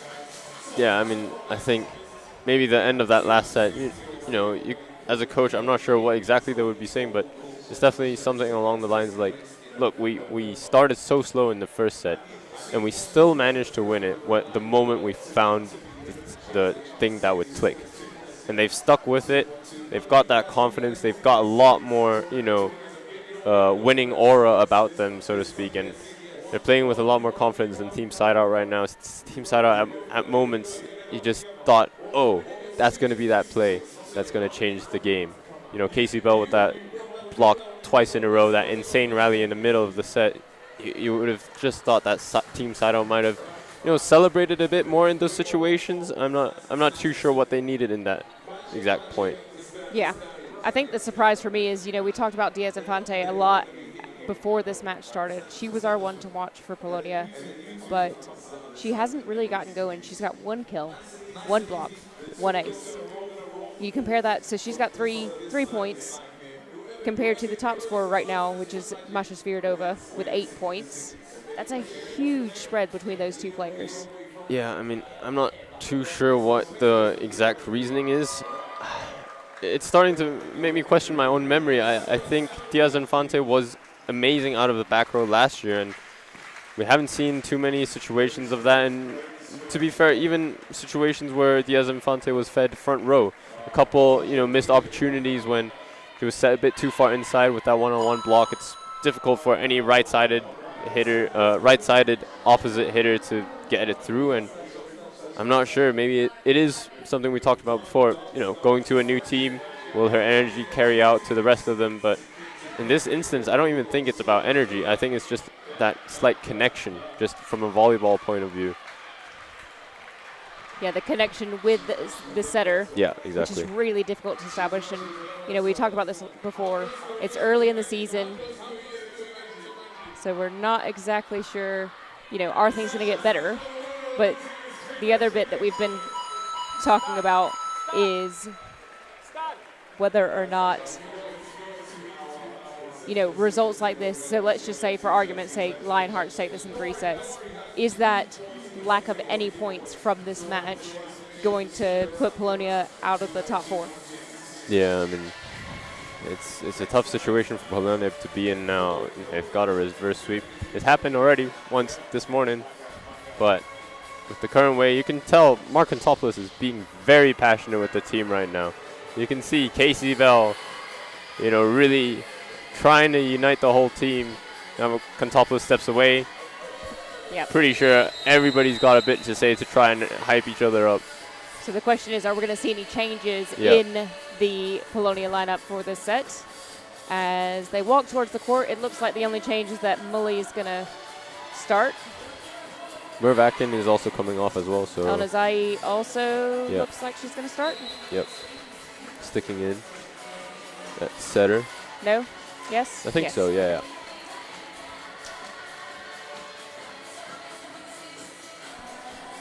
Okay, so we've got new setter, new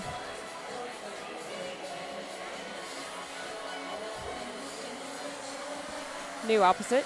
So Mully's going to go potentially back to her natural opposite position as Lionhearts are enjoying themselves and dancing on the court.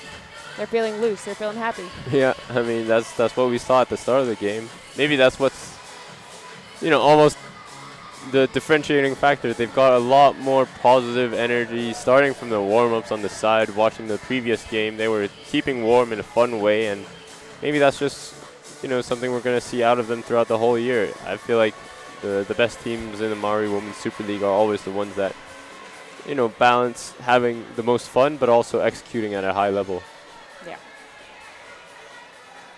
And just as we get this final set started, for Lionhearts, it looks like we're reverting back to the starting lineup from last set. So Atanasova and Iwane have retained their places on court as we start set number 3.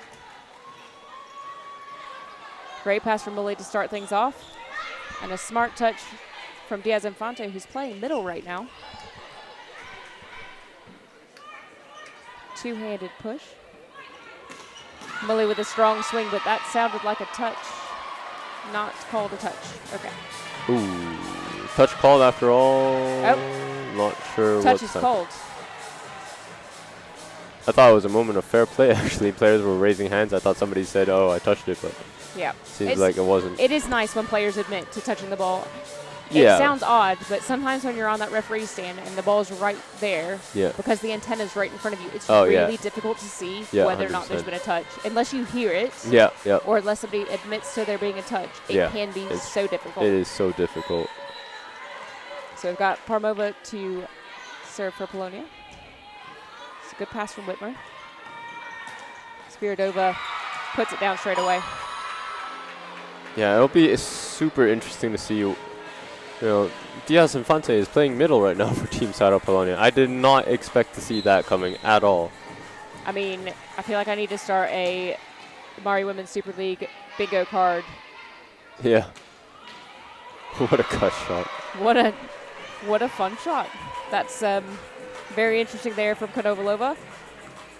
Rolled all the way down the tape.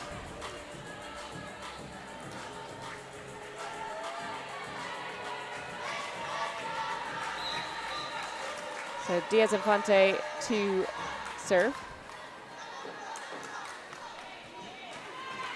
Nice pass, but a huge misconnection there. Atanasova and Francolanci just completely missing each other.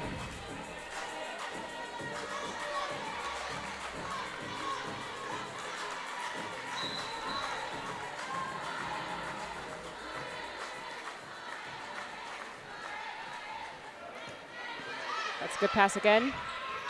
Iwane swings, Busquets blocks, but good coverage. Iwane is covered again.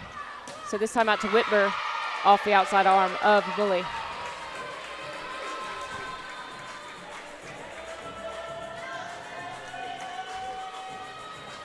Just did some digging online. Apparently, Diaz Infante has played middle before in college, at least for my first initial Google searches. Okay. Maybe somebody will get in on the chat on YouTube and let us know. Get us the scoop. And keep engaging in the chat. We saw some comments on betting. Bet responsibly. but keep letting us know who you want to win. Keep showing your support in chat.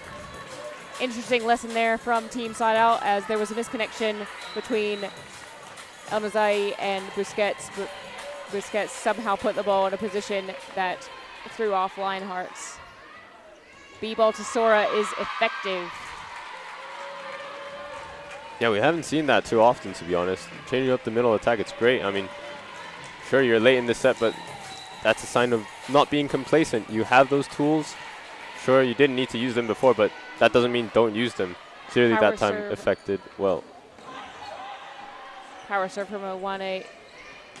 Whitmer's blocked but covered. Good dig from Snape there. And a slide to Busquets. Oh, what a dig. So free ball. And Sora is all over that. What a read by Sora. I'm not sure what the blocking schemes are usually for a slide attack. That time Sora stayed neutral. Setter's in the middle, notices she's front row and just commits almost, I think. Good pass. And Konovalova with a big swing. Just curious, it looked like Parmova was saying something to the referee then about there being a touch. That ball was in anyway. But it's just one of those where you get ahead of yourself. yeah.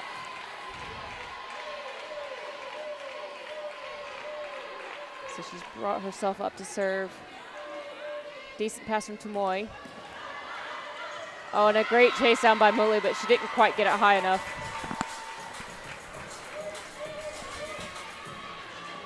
I like the A quick from the 3-meter line. That was an interesting play. Yeah, I mean, you definitely want to keep your middle involved, and maybe that's what's been separating Lionhearts right now. That change in their offense when Svirdova's front row. It's still not necessarily an automatic option, but That's a good dig from Snape. Parmova on the outside of Atanasova, who chases that one just past the advertising board and doesn't quite get the contact she needs to get that back to her teammates. yeah, but a few good digs out of area 6. Svirdova still, I say she is still the main option. It's just that Lionhearts are diversifying their usage with her. Still as effective. Busquets serves. Good pass. Another one of those A quick balls. Oh, that was good coverage, but unlucky. Yeah, unlucky play there. But I do like what the setzer on Lionhearts is doing. Huge block there from Busquets.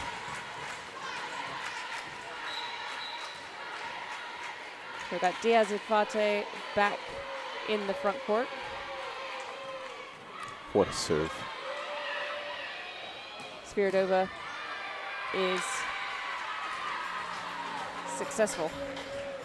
Yeah, but what a serve reception from Lionhearts there. That ball looked like it was wobbling all over the place, but puts up a dime and setter gets an easy dish to the outside.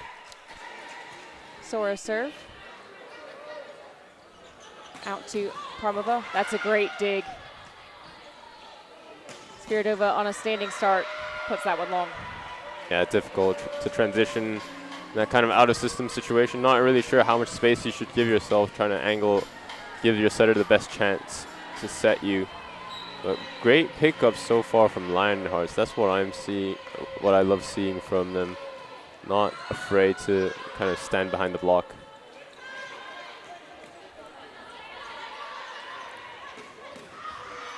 Good one-handed stab there from Betumwe. Out of system.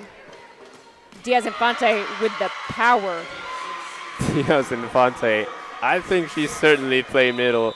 Nathan Hall in chat says Alexis can play everywhere. She certainly can in that instance. I mean, that was the most smooth kill she had all game. Smooth ball all game. Yep. And we thought her natural position was opposite. But maybe it's not after all. I'm not too sure. I mean, she can surely play anywhere. She'll be fine. But that might have been the hardest hit that we've seen so far this match. Yeah, 100%. So, Lionhearts on a timeout. it doesn't feel like it's massively out of control for either team right now. What do you have to do to either close it out if you're Lionhearts or bring it back if you're Polonia? Yeah, I mean, Polonia, I think, you've changed a few things. You've made a drastic change, to be honest, in putting Diaz Infante in, and so far it's worked out. It will be interesting to see whether, any gaps form in the block. I'm not too sure. It's different playing as a middle, regardless how much experience you've had before. You've played opposite now. You don't have to worry about closing the gap, per se. Now you've got to basically kind of mold around your teammates. It's going to be a big shift for her. On a Zaid serve. What a serve. And she has an ace. What a serve. You could just see that ball drop like a pin. I do like being end on with the serve coming at us because you really can see just how much movement there is on that.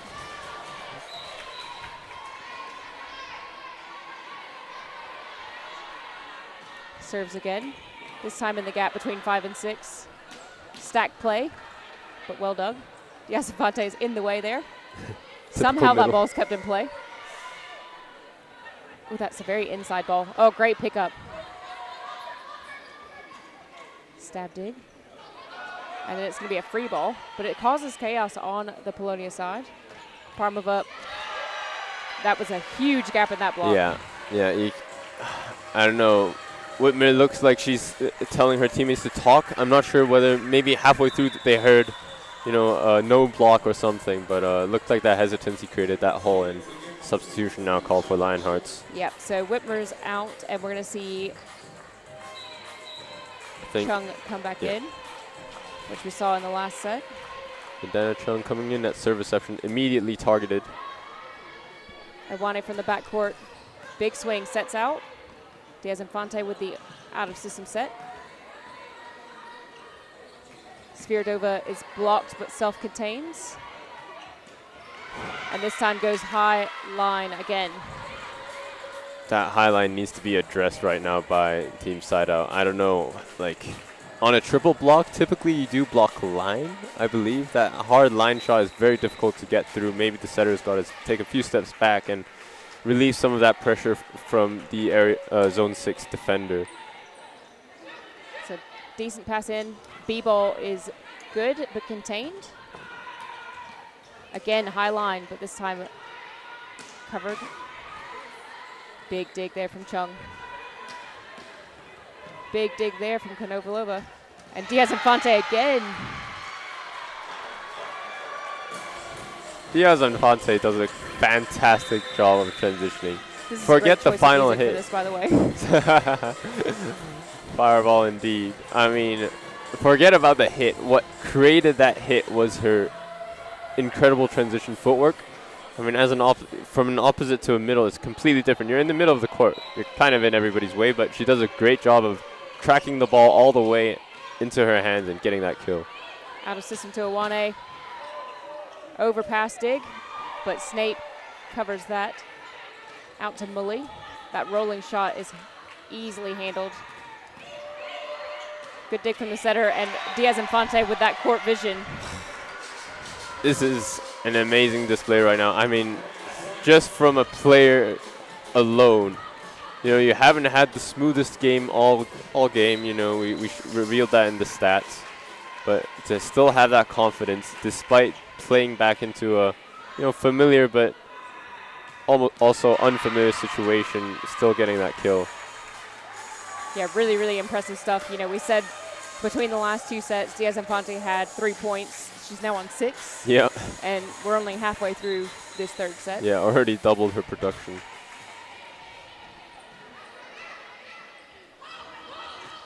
What a long distance set. That is a beautiful setup play there. Absolutely you can see amazing. Everybody's following the middle, and all of a sudden, huge gap. Yeah. What a perfect swing. Set up by an even better set, to be honest. Way to be ready from Mully. So Diaz Infante to serve. Targeting the front court outside again. And huge block from Busquets. Another big shutdown block. Now Team SideOut are rolling. This is the type of Team second SideOut timeout performance. called for Lionhearts. What do you do now? I mean, maybe Team SideOut are just surprised by this unfamiliar look. It's a big turnaround for Polonia here, so huge gap to try and overcome. Yeah, it's a huge gap, but no, forget about the scoreline. From a strategic point of view, Polonia just changed so much in this set, and regardless how good of a team you are, when somebody throws in basically a wild card, you don't know how to react. Regardless, how good you are. Lionhearts have done a great job of adding and adjusting, and now they've got this big problems to solve in front of them. It's gonna take some time here. He has Infante to serve. Again, targeting that front court outside overpass. B-ball. Not quite the right connection there. Iwane with the tip. So very out of system here. Going to be a free ball back to the middle. And it was up, but not playable. Yeah, and this might be something that is added from that timeout just now. We just saw 2-3 tips in a row. Maybe trying to challenge Team SideOut defenders to come short and see what happens in transition. Betancourt serves long there. Yeah, I almost want to say that this set might be a set for Lionhearts to collect more information. You're faced with an unfamiliar situation, just try and give them balls, see what different looks they give you. It's a 7-point gap. It's very unlikely you're going to take this one, but you want to take as much information you can. Huge block there from Carlo Mully. Yeah, a big one-on-one block, Mully. Very interesting. On the replay, you can see the whole Team SideOut blockers. 2 of them all shifted to the right side. One-on-one block, but Chung couldn't quite get it through. You could hear that grunt from through the headphones. That was a power play from Iwane. She has been so aggressive since she made her debut partway through set number 1. And that double substitution has really made a big difference for Lionhearts. It's been a game about changes, and these changes have certainly been impactful. Free ball back to Polonia here. What are they going to do with it? Of course, the slide. Bit of self-coverage there. So it's going to be a free ball back to Lionhearts.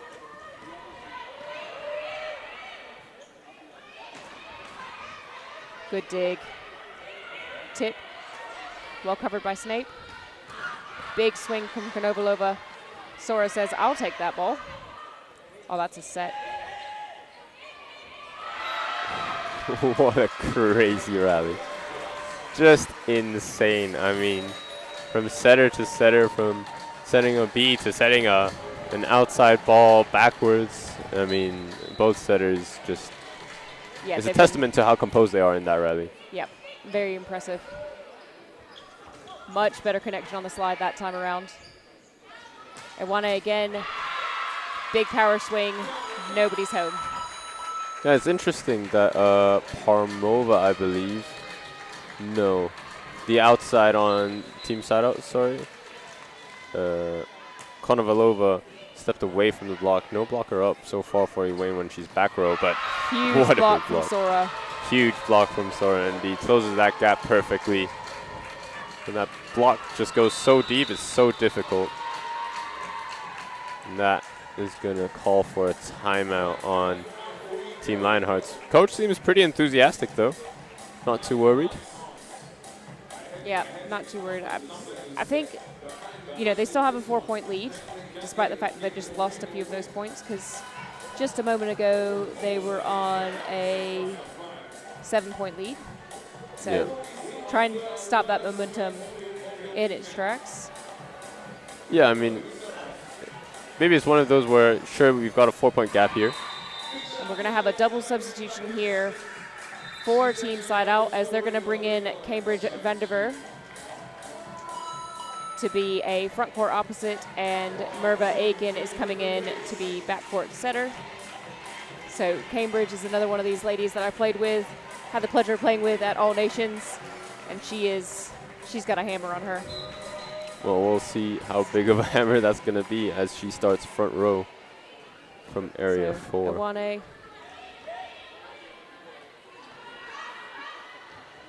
That's a good pickup by Aiken. Out of system Konovalova. Catches Iwane in no man's land. Yeah, targeting the opposite is always going to be a good play. I mean, from right side to right side.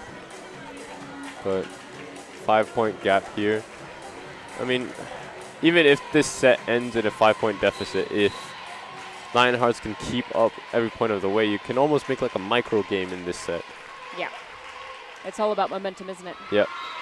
As Konovalova gives them a freebie to keep them only 4 points down. As Chung goes back to serve.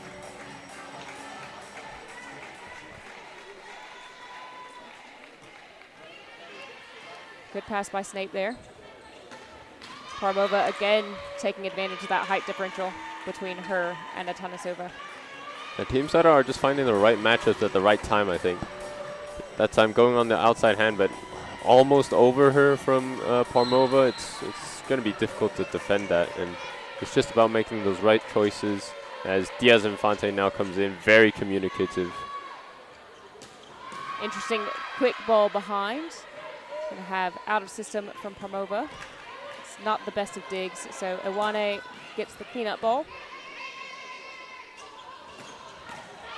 And huge swing from Parmova there.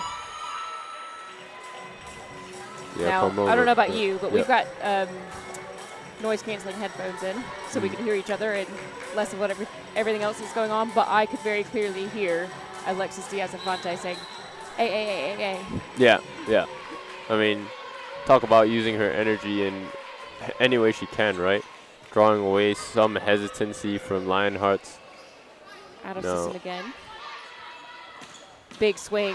Yeah, you got to reward a middle that takes the ball so confidently and decisively. And I mean, I don't know. I had this conversation with Neil Ray yesterday. You know, it's almost a legal requirement to set your middle when he or she digs that ball. Gonna have a substitution, double substitution for Lionhearts here. So we're gonna again see Paul come back and Vizlian come in that opposite position.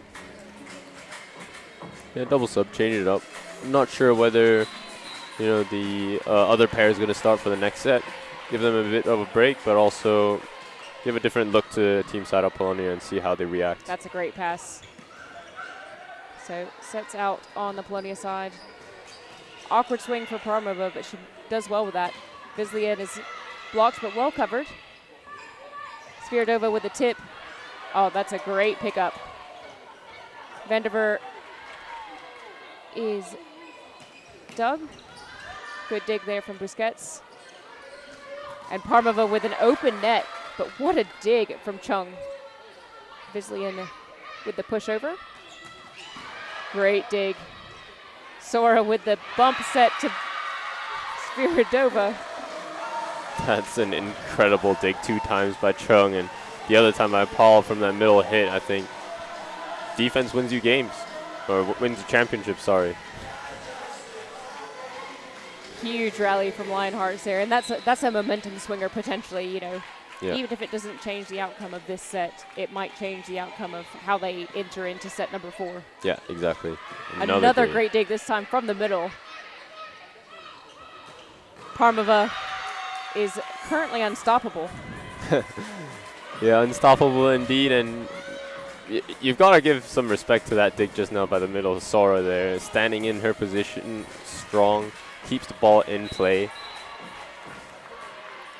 So Aiken and Vandiver retain their places despite the fact that Aiken's now front court. And Vizlian somehow gets that between the block and the antenna.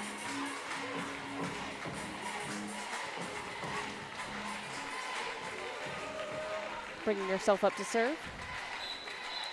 Yeah, front hands for Team SideOut, so it will be interesting to see if they run a slide, but no option there. You can't run a slide off of an ace, I'll tell you that much.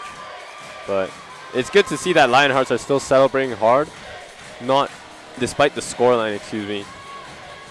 That's going to be very important to just maintain that kind of positive energy into the next set, even if you, yeah, like you said, don't get the outcome you want. Much better pass this time.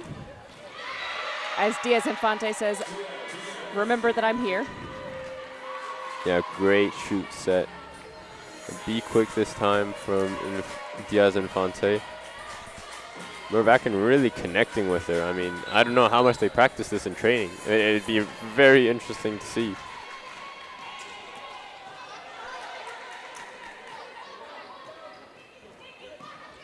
Great dig there. And Diaz Infante with the slide. So out of system to Vizlian. And a tip. Oh, great read from Ditamoy. And the ball is called down despite Snape trying to get a touch on that one.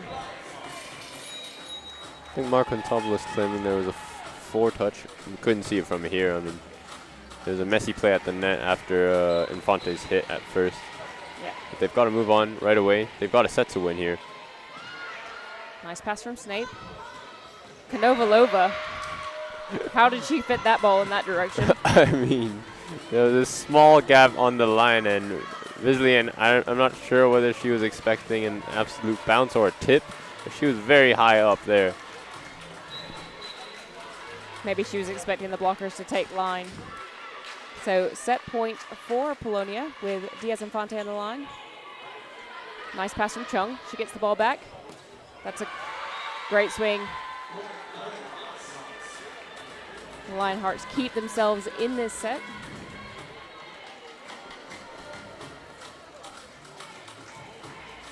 As Betancourt heads back to serve. Tight pass, but well read by Betancourt. It's going to be a free ball back. That's a very high free ball. Good pass from Betancourt. I'm not sure exactly what happened there. I'm not sure if the middle might have committed early to Dana Chung on the outside, but it was a well-run A-quick. I'm just surprised that there was no blocker there. Yeah. Out to Konovalova. Tip. Is it down? It's called down. Yeah, it looked like the right call to me from here. But that gives Team SideOut this set. Okay, so we're going to at least 4. Yep.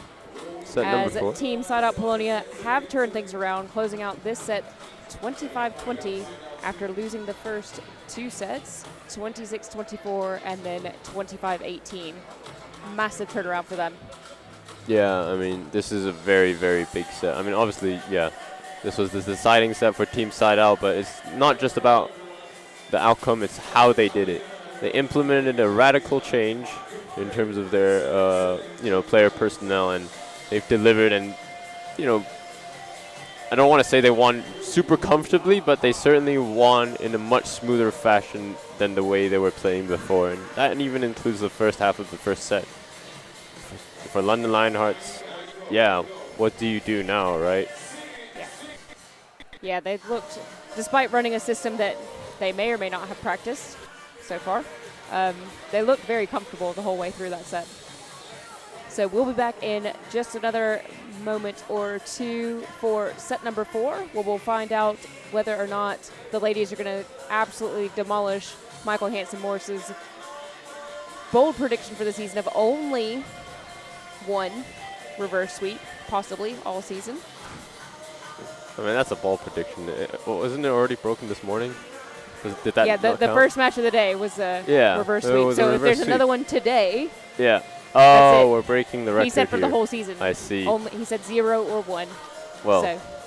Now I've got something to root for here. So yeah, we'll be back in just a moment's time to keep you updated on the action for set number 4.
Welcome back for the fourth set. As you can see, the players are just making their way back up onto the court. So it looks like Polonia have decided to stick with their rotation from the last set with Diaz and Fonte back in the middle. On the Lionheart side, Chung has retained her place on the outside, and Betancourt has retained her place in the middle, but it looks like they've swapped the two middles, so she's now the front court starting middle. Spiridova starting it off with a good pass. Good pick up there by the setter. And a big swing from Mully to open it up. Yeah, great swing, great play right from the get-go. I mean, it's going to be a very interesting set for Lionhearts. Can they find a solution, to this new look given by Team SideOut? But that's a great pass by Chung. But great Red, block.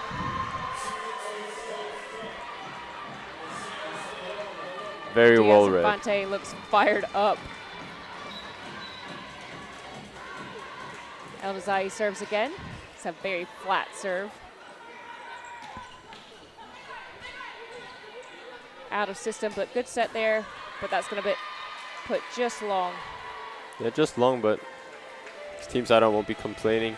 If you're in the chat, please put your votes in the poll. Is this going to 5 sets? Is this going to be a reverse sweep? I saw a lot of Team SideOut supporters in the chat, and look, you guys are loyal. It did not look good just about 20 minutes ago, but Diaz and Fonte really putting up a statement performance here.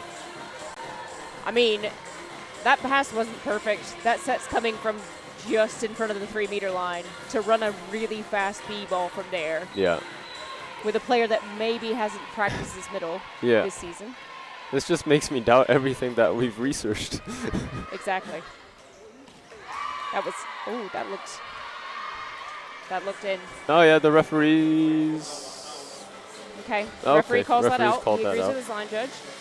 So that's gonna go down as an error for Betancourt, but that was very close. Parmova serves. Another good pass from De Tomoy. Spiridova with a really strong swing. Spiridova puts over a two-handed push, and it goes straight back to Diaz Infante, who demolishes it. Yeah, this is just... That's a very early timeout. Yeah, very early timeout because you've got a big problem to solve in front of you. How do you contain Diaz Infante down the middle? I don't know, like, it's...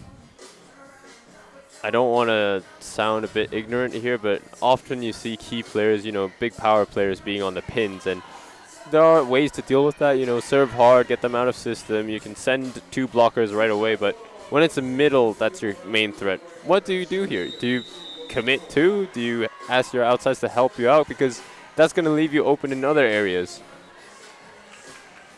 It's tough as well because they've also got Parmova, who's currently serving, Yeah. who's been on fire. 100%, yeah. It just So feels it's not like they just have one threat to deal with. It just feels like SideOut have a lot more tools at the moment. Spiridova says, that's fine.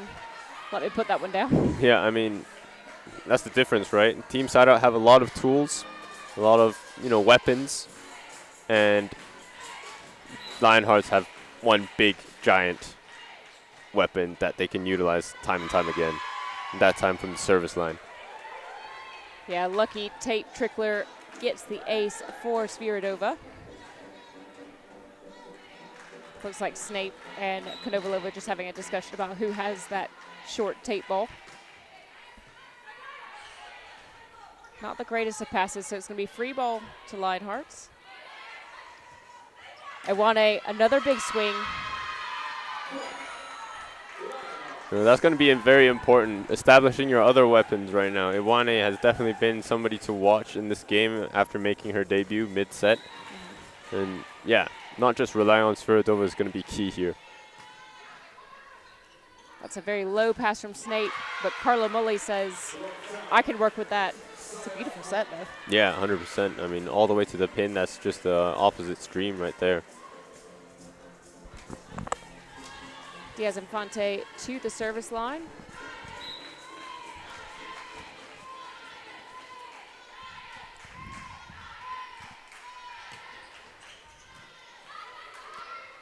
One-handed. That's a one-handed set to Betancourt. And a big touch on that swing from Carla Mully.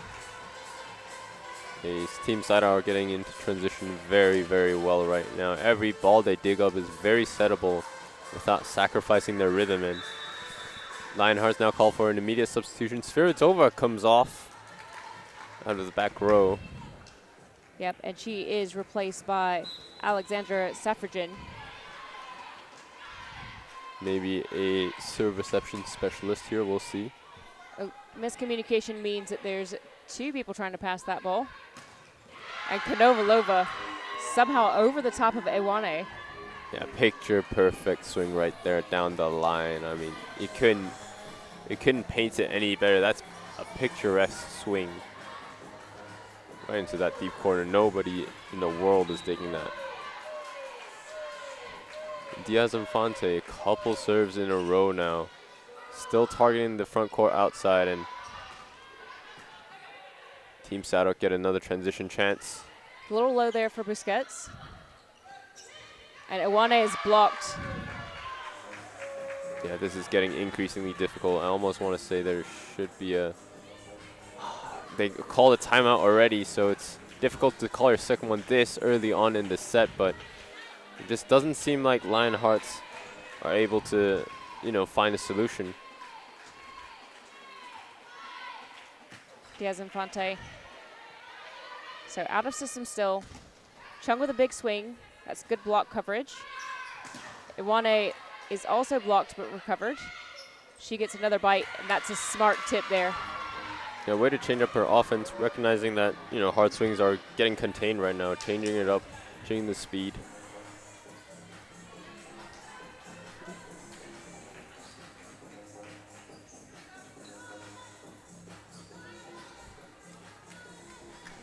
So we've got Betancourt back to serve, but first we're just going to have a little bit of the towel for the side outside to make sure there's no moisture on the court.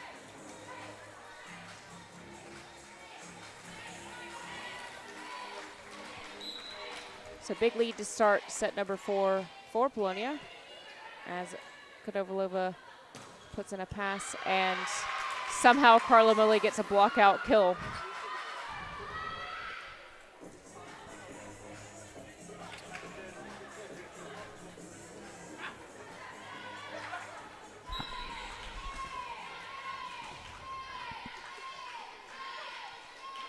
Mully serves. And that's a B-ball right there. That is a B-ball right there, but yeah, so important to have good serve reception right now. If London Lionhearts can sort out their serve reception, you know, as much as we're trying to point out finding solutions, key serve reception is always going to be the root of it. Yep. As you can see, Konovalova is forced to push that ball a bit wild. Mully, that's a great touch. Free ball to Lionhearts. Out to the slide. Well recovered. Konovalova with a roll. Iwane from the back court. Absolutely. I was going to say shut down, but it wasn't. Yeah. Went down the front of Busquets. Yeah, shut down on the other side, but that's a difficult one. I don't know. I'm not sure whether Markantopoulos wants a double block on that, because they keep setting one blocker up, and it almost feels like it's in no man's land, and that time they get punished. But what a play here. Great chase from De Tomoy. Free ball from, that's a beautiful pickup. Got a good rally setting up here. Great slide from Busquets. What a slide. I mean, that time she doesn't come in with the block, has enough time to transition all the way to the pin from one side to the other. Great ball in by Snape as well. Got some great defense happening as we've got Konovalova up to serve.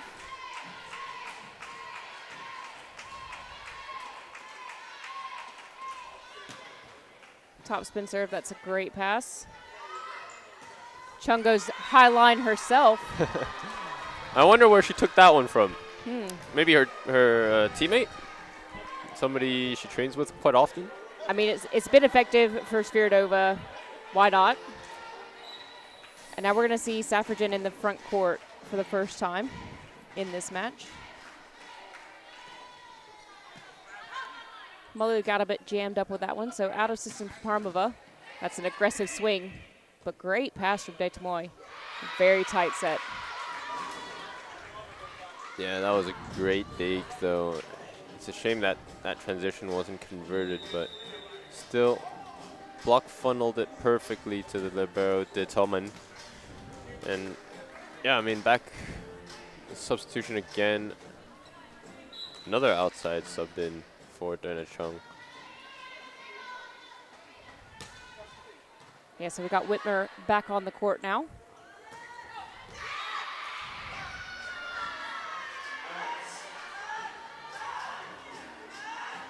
Referee just taking a moment to discuss. I think the line judge on our end of the court from where we're sat called a touch. Yeah. Maybe didn't hold the call long enough. Just wait a moment to see what's happened here. Dramatic music in the arena as a touch is called. So that will go down as a kill. As we see Sviridova make her way back onto the court for Safrajan. Oh, yellow card given. A yellow card.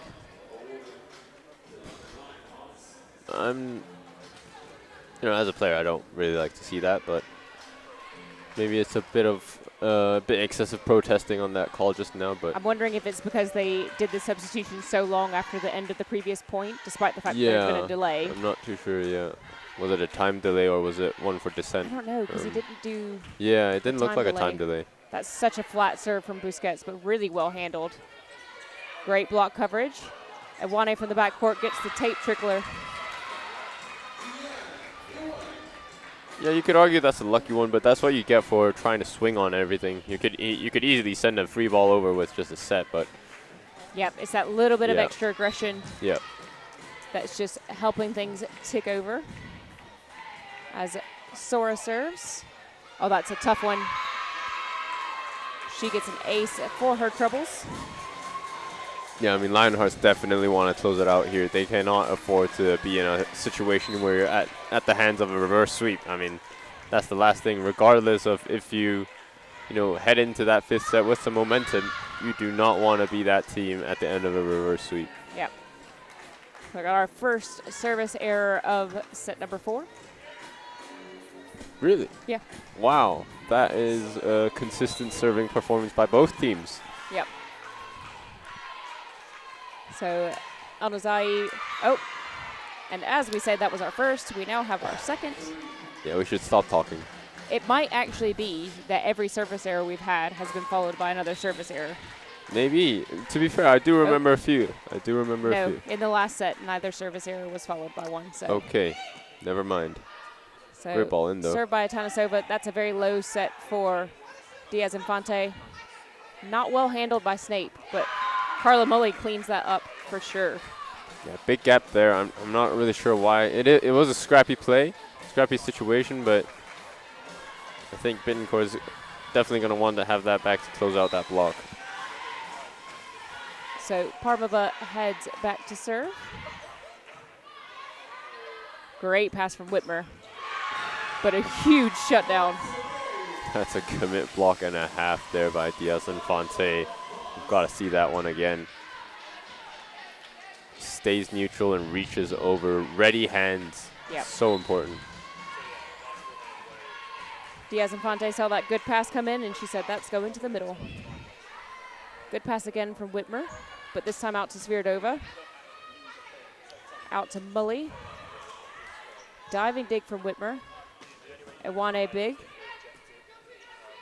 Out of system, Konovalova with a high line of her own. Yeah, I mean, that looked halfway through a no-look shot and a roll shot where she just swung across her body and sneaks her way through, and timeout called again by Lionhearts now.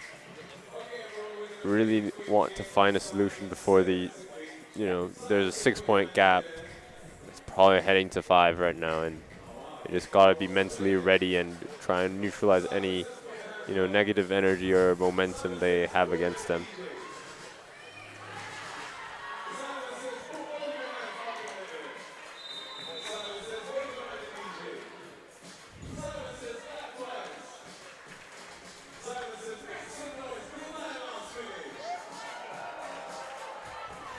Huncho staying in the building trying to get the crowd pumped up as the timeout has finished now. Parmova gets us started again. Decent pass there. Iwane with a big swing. What a touch from Snape. Great set from Konovalova. Svirdova has to tip that ball because it's too tight for her.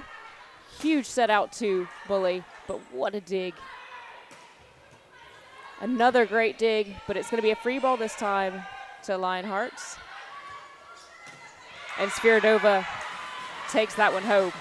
That was just a brilliant defensive display from both teams. I mean, Snape with that dive out of her body and still manages to keep it in court, almost in system even, and to end with, I mean, free ball transition that's as clinical as you want it to be. Svirdova up against a double block, but because of the speed of the set, had the line to kill it.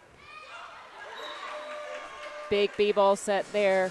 Again, that set coming, from the 3-meter line. Yeah, not afraid to use it, and I mean, as much bit of confusion about who's to serve. Yeah, just double checking yeah. who the next server is to make sure that they don't end up with too many players on the court.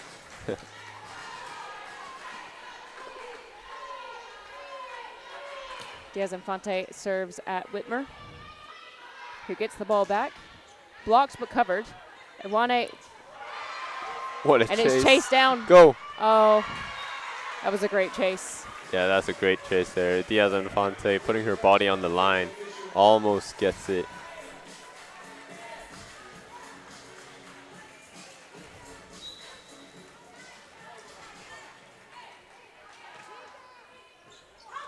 It's a great serve. Snape forced out of system, and it's free transition for Lionhearts. It's a big gap in that block there. You can see Busquets turn to Mully and say, nope, that's my fault. Yeah. I think they just want to close it. I mean, at this level, they all know it. It's just about being composed enough to execute consistently. Out to Mully. Mully with that cut. Yeah. Felt like Iwane was in the right position that time. She just didn't quite get her hands to it the way she wanted to. So we're going to see that same, well, we're going to see a double substitution. Not quite the same, because this time we've got Red Tala coming in that opposite position. Because obviously Diaz-Infante is now in middle. In the middle. Back to the middle. But a double sub really utilizing all of Team SideOut's weapons. I mean, that's been what's separating them. They've got such a diverse offense. Big stack up at the net there. Good coverage on the block. Iwane calls off the setter for that ball. Great coverage by Aiken there. Tip, well covered again. And Iwane with a big swing off the block. Yeah, off the outside hands. This line shot has been open for her, but it's Team SideOut who are just consistently managing to find a solution to every single situation. This time, again, fast transition. Great dig, though. Yeah. Self-covered. It's going to be a free ball push to Polonia. Aiken goes to Konovalova. That looked like it maybe was going long. Difficult to say, Big but pipe swing from Sviridova, drives an overpass. Whitmer with a one-on-one. Great dig by Snape. And Rentala pushes. And her teammates can't cover that on the Lionhearts side. yeah, just too much height, maximizes her reach and pushes the ball over. Like that time, I think that was all Snape. I mean, digging balls left and right, whether it be in an awkward situation where she has to almost dig it from her chest, she still manages to keep it in play. Great pass in. Oh, what a touch. So that's an overpass, though, for Lionheart. So it's going straight back out. Whitmer with the tip herself. Goes out to Rentala. Dig from Iwane. Whitmer again. And you can see Sviridova in the back just not able to get that one. Yeah, that's a big shutdown block. I mean, it looked like Whitmer wanted to swipe it, but that's great discipline on the block to make sure that outside hand faces into court. So often we see, you know a tool is coming, but you're just unable to react in time to kind of shift your hand and make sure that ball doesn't get swiped out on you. Konovalova serves onto Sviridova. B-ball again. Misconnection. Same on the Polonia side. Out to Rentala. He sends that one well on its way.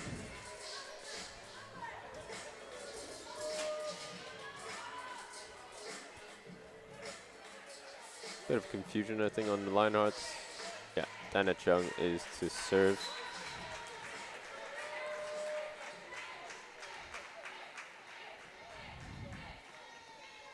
Strong serve towards Konovalova, but that's a good pass. Parmova comes back in. She's been a little bit quiet the last few points, but that's a big swing as that ball from Sviridova goes wide.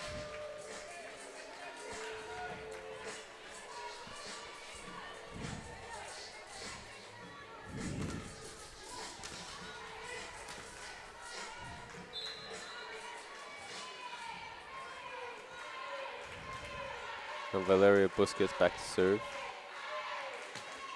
Again, flat Busquets. float. Oh, that's a good pickup, though. Very out of system.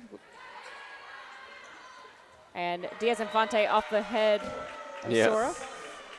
Off the head of Sora, but this was the first time I've seen the outside, this time in Sviridova, helping out the middle. I would have imagined that was something they might have addressed early on, right? Because we know Diaz Infante has been a big threat, and I don't see too many tactical adjustments made, immediately or that stand out to me just yet. Yeah. So we're going to have a reversal of a substitution that we saw earlier this set with Francolanci coming back in for Betancourt in the middle. Right, captain back on. Or sorry, Betancourt started this set. I do apologize. No, yeah, I think. Parmova did well to get up off the floor and jump to hit that ball. And Sviridova puts that one long. That brings up set point for Team SideOut Polonia.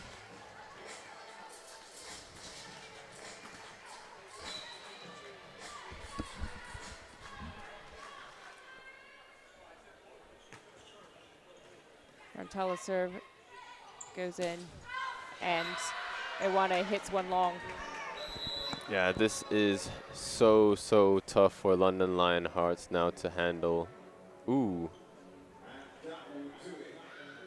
Ooh, Wayne looks like.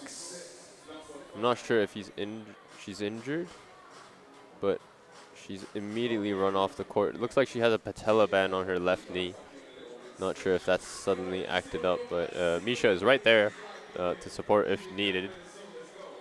Hopefully it's nothing too serious. Maybe she just needed, she's got a brace in her hand. She might just need like an ankle brace or something that she wants to put on. So we're just having a coin toss here to see who's going to serve for this tiebreak set. And it looks like Polonia have won.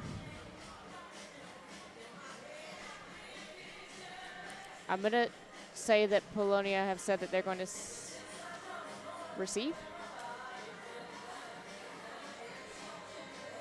Who knows? they've made some big changes. They've really turned things around since set number 1. Plenty of great things to talk about. Yep, Lionhearts to serve, so Polonia to receive for this tiebreak set. If you haven't put your predictions into the chat, it looks like you might be too late now.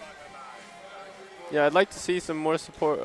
I saw a lot of Team SideOut Polonia fans early on in this stream. I'd like to see if you guys are still here after this long and grueling 5-setter, because looked like you guys have something big to celebrate about at the end of this game. So please be vocal in the chat.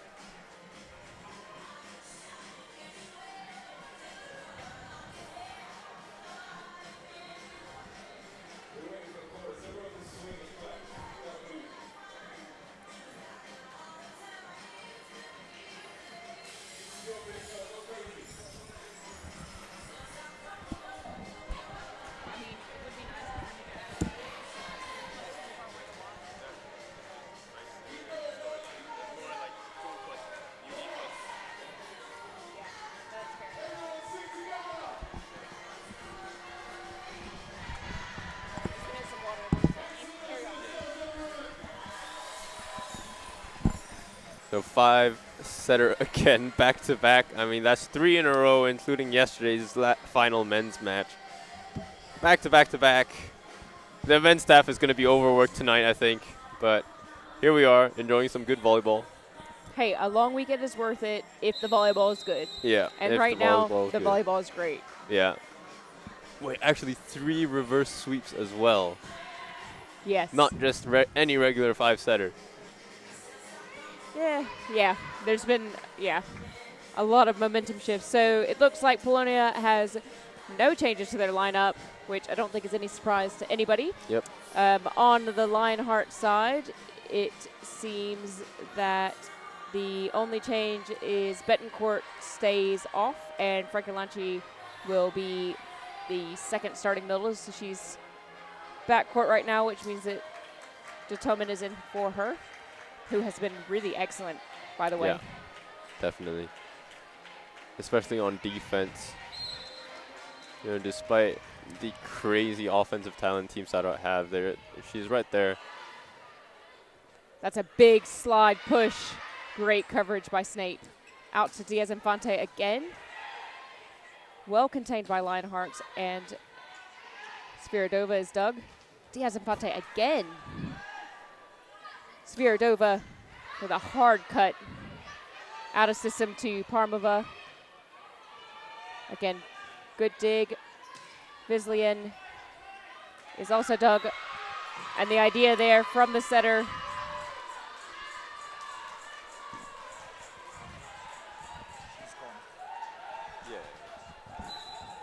So the one change to the Lionhearts lineup for this set is that Vislian is in that opposite position. It looks like Iwane is going to be out for the rest of the match, as Parmova just put some heat on that ball.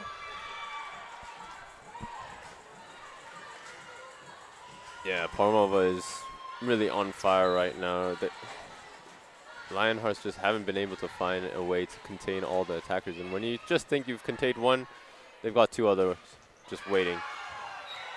Almost picked up there. Great swing there from Sora on that ball through the middle.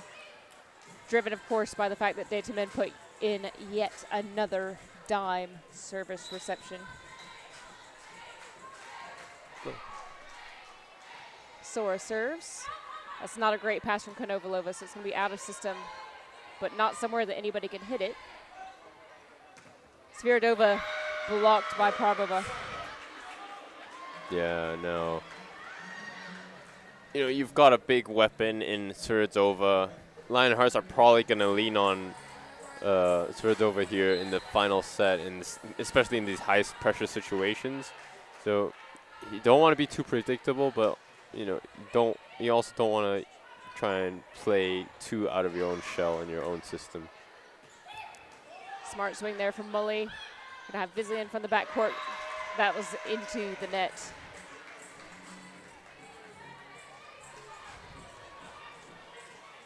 Yeah, every error counts as double now. The set's half the length, so you can't be affording those. Yep, as Parmova heads back to serve.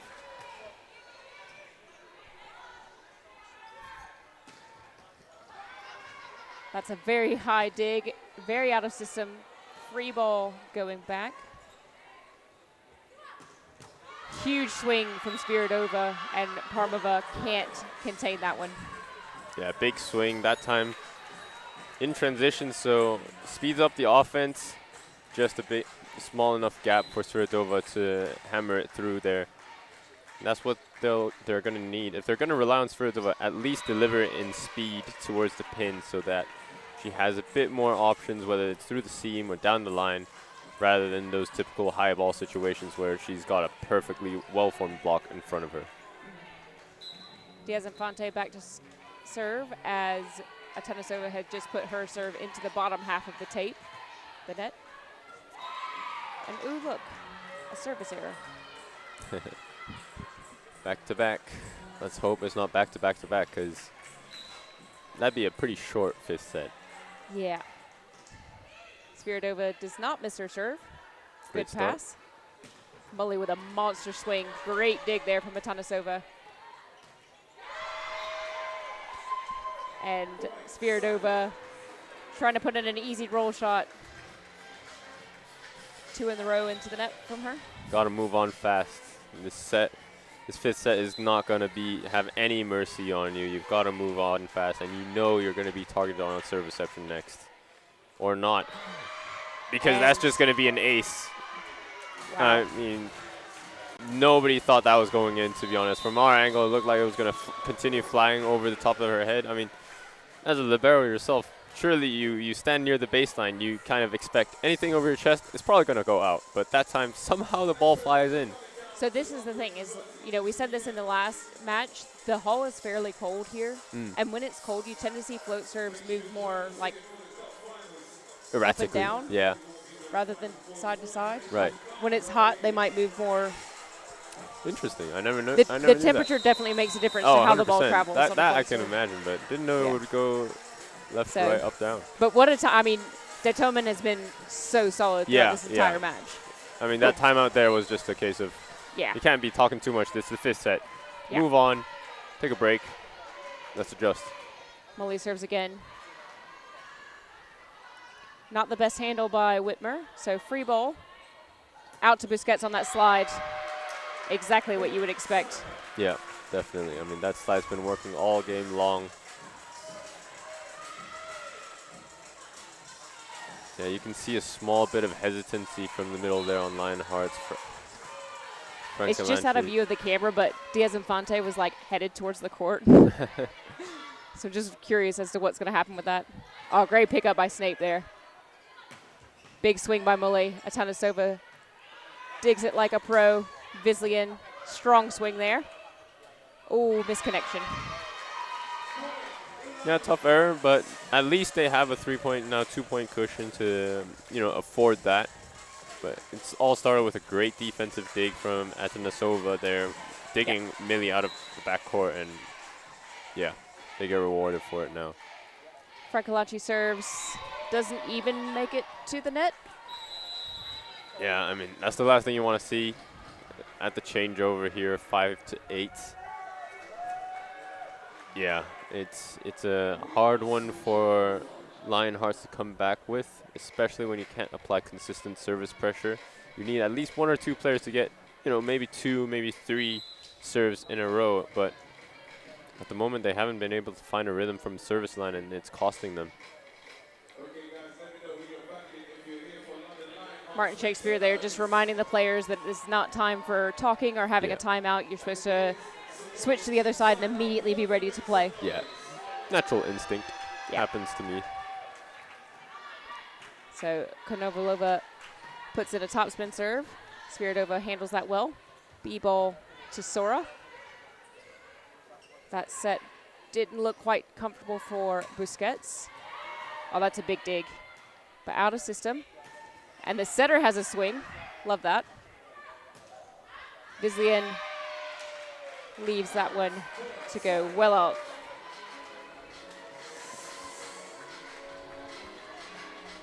Yeah, many unforced errors for, you know, I mean, 5 set, errors right? from Lionhearts in this set.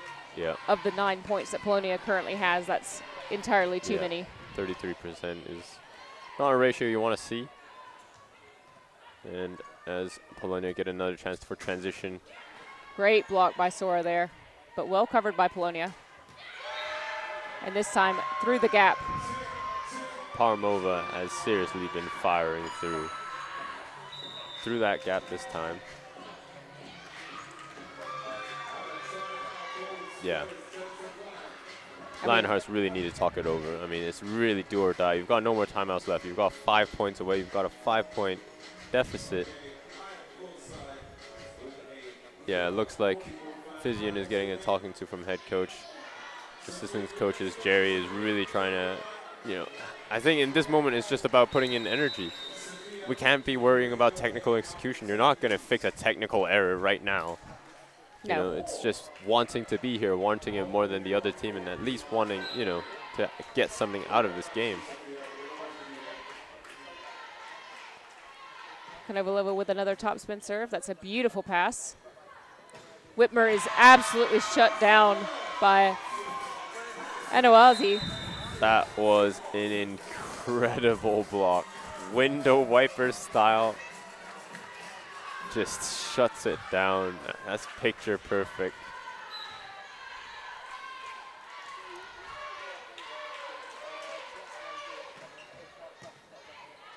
Decent pass there. Vislian standing roll shot. Busquets on the slide. It's a decent touch by Sviridova.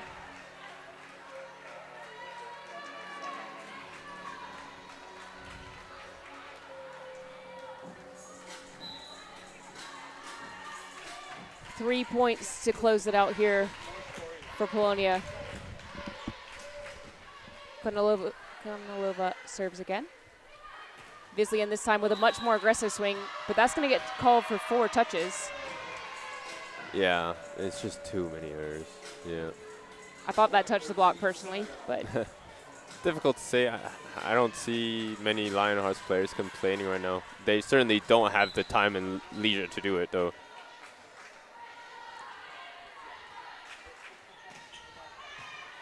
Perfect pass there from the libero, and Sora puts one away. Finally, that good connection on that B-ball.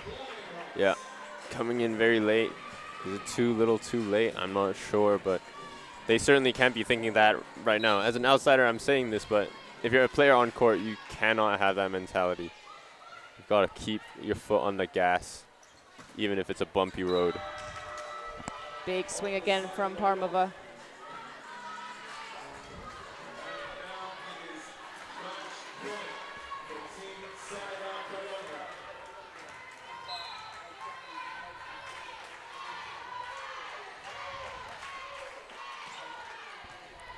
This match point, and it's an ace. Ace service to close it out. What a comeback. What a match. Yeah. That had everything, didn't it? Yeah, I mean, it's just, in those reverse sweep situations, you not only got to give credit to the team for sticking with it and kind of being persistent in their efforts, but you've also got to give a lot of credit to the coaching staff. You know, being down 2-0, it's a sign that, sure, maybe it's a performance error, but strategically, maybe you didn't prep, or maybe what you prepared isn't working out. But can you be flexible? Can your team adjust to what you're putting down? That was the key today, I think. And Mark Kontopoulos, whatever he did, whatever adjustments he made, I'm sure maybe later during your interview with our MVP, you might find out more, but that's been the standout for me. Yeah, completely agree, because that was a really radical change by Polonia. And then as well, that situation not helped by the fact that Iwane has gone off injured in the lead up to that 5th set. So they've now lost a player that was so clutch for them. Like, she came in midway through set number 1, made a huge difference for that Lionheart squad. But yeah, we will catch up with our player of the match here in just a few moments' time. But what a start to women's opening day. 2 reverse sweeps. Michael Hansen-Moore's season predictions completely blown out the water. Yep. I mean, I'm glad I got what I asked for. I was rooting for it. I was rooting for two reverse sweeps on day one. You can't write that, and that's what volleyball is about. You can't script anything, and today, so far, the script has been very well written. Yes, definitely. Right. So we will catch up with you in just a couple of moments with our player of the match. Thank you so much for tuning in, and do stay tuned to hear her thoughts.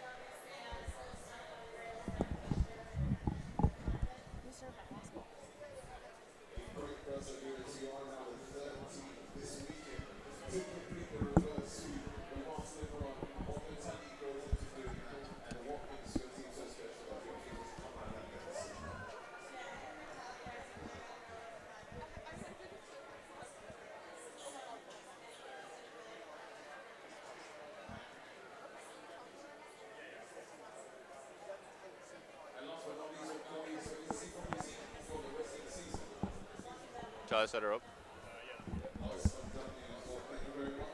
So, just as we close down our show here for our second game of the opening weekend, we've got our MVP here with us in the commentary booth. Take it away, Jess Smith. Yeah. All right, welcome back, and we have our player of the match, Alexis Diaz-Infante, and if you've been watching this match, you would not be surprised by this choice at all.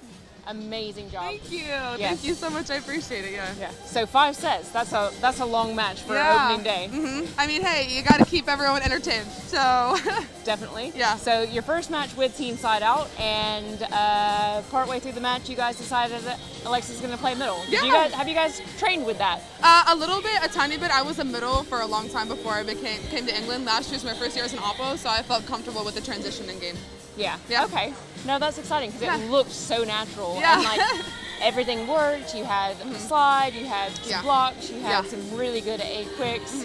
So really impressed all the way through. But Thank you. what do you think is kind of the standout thing for you with this team? What are you guys going to bring to the season?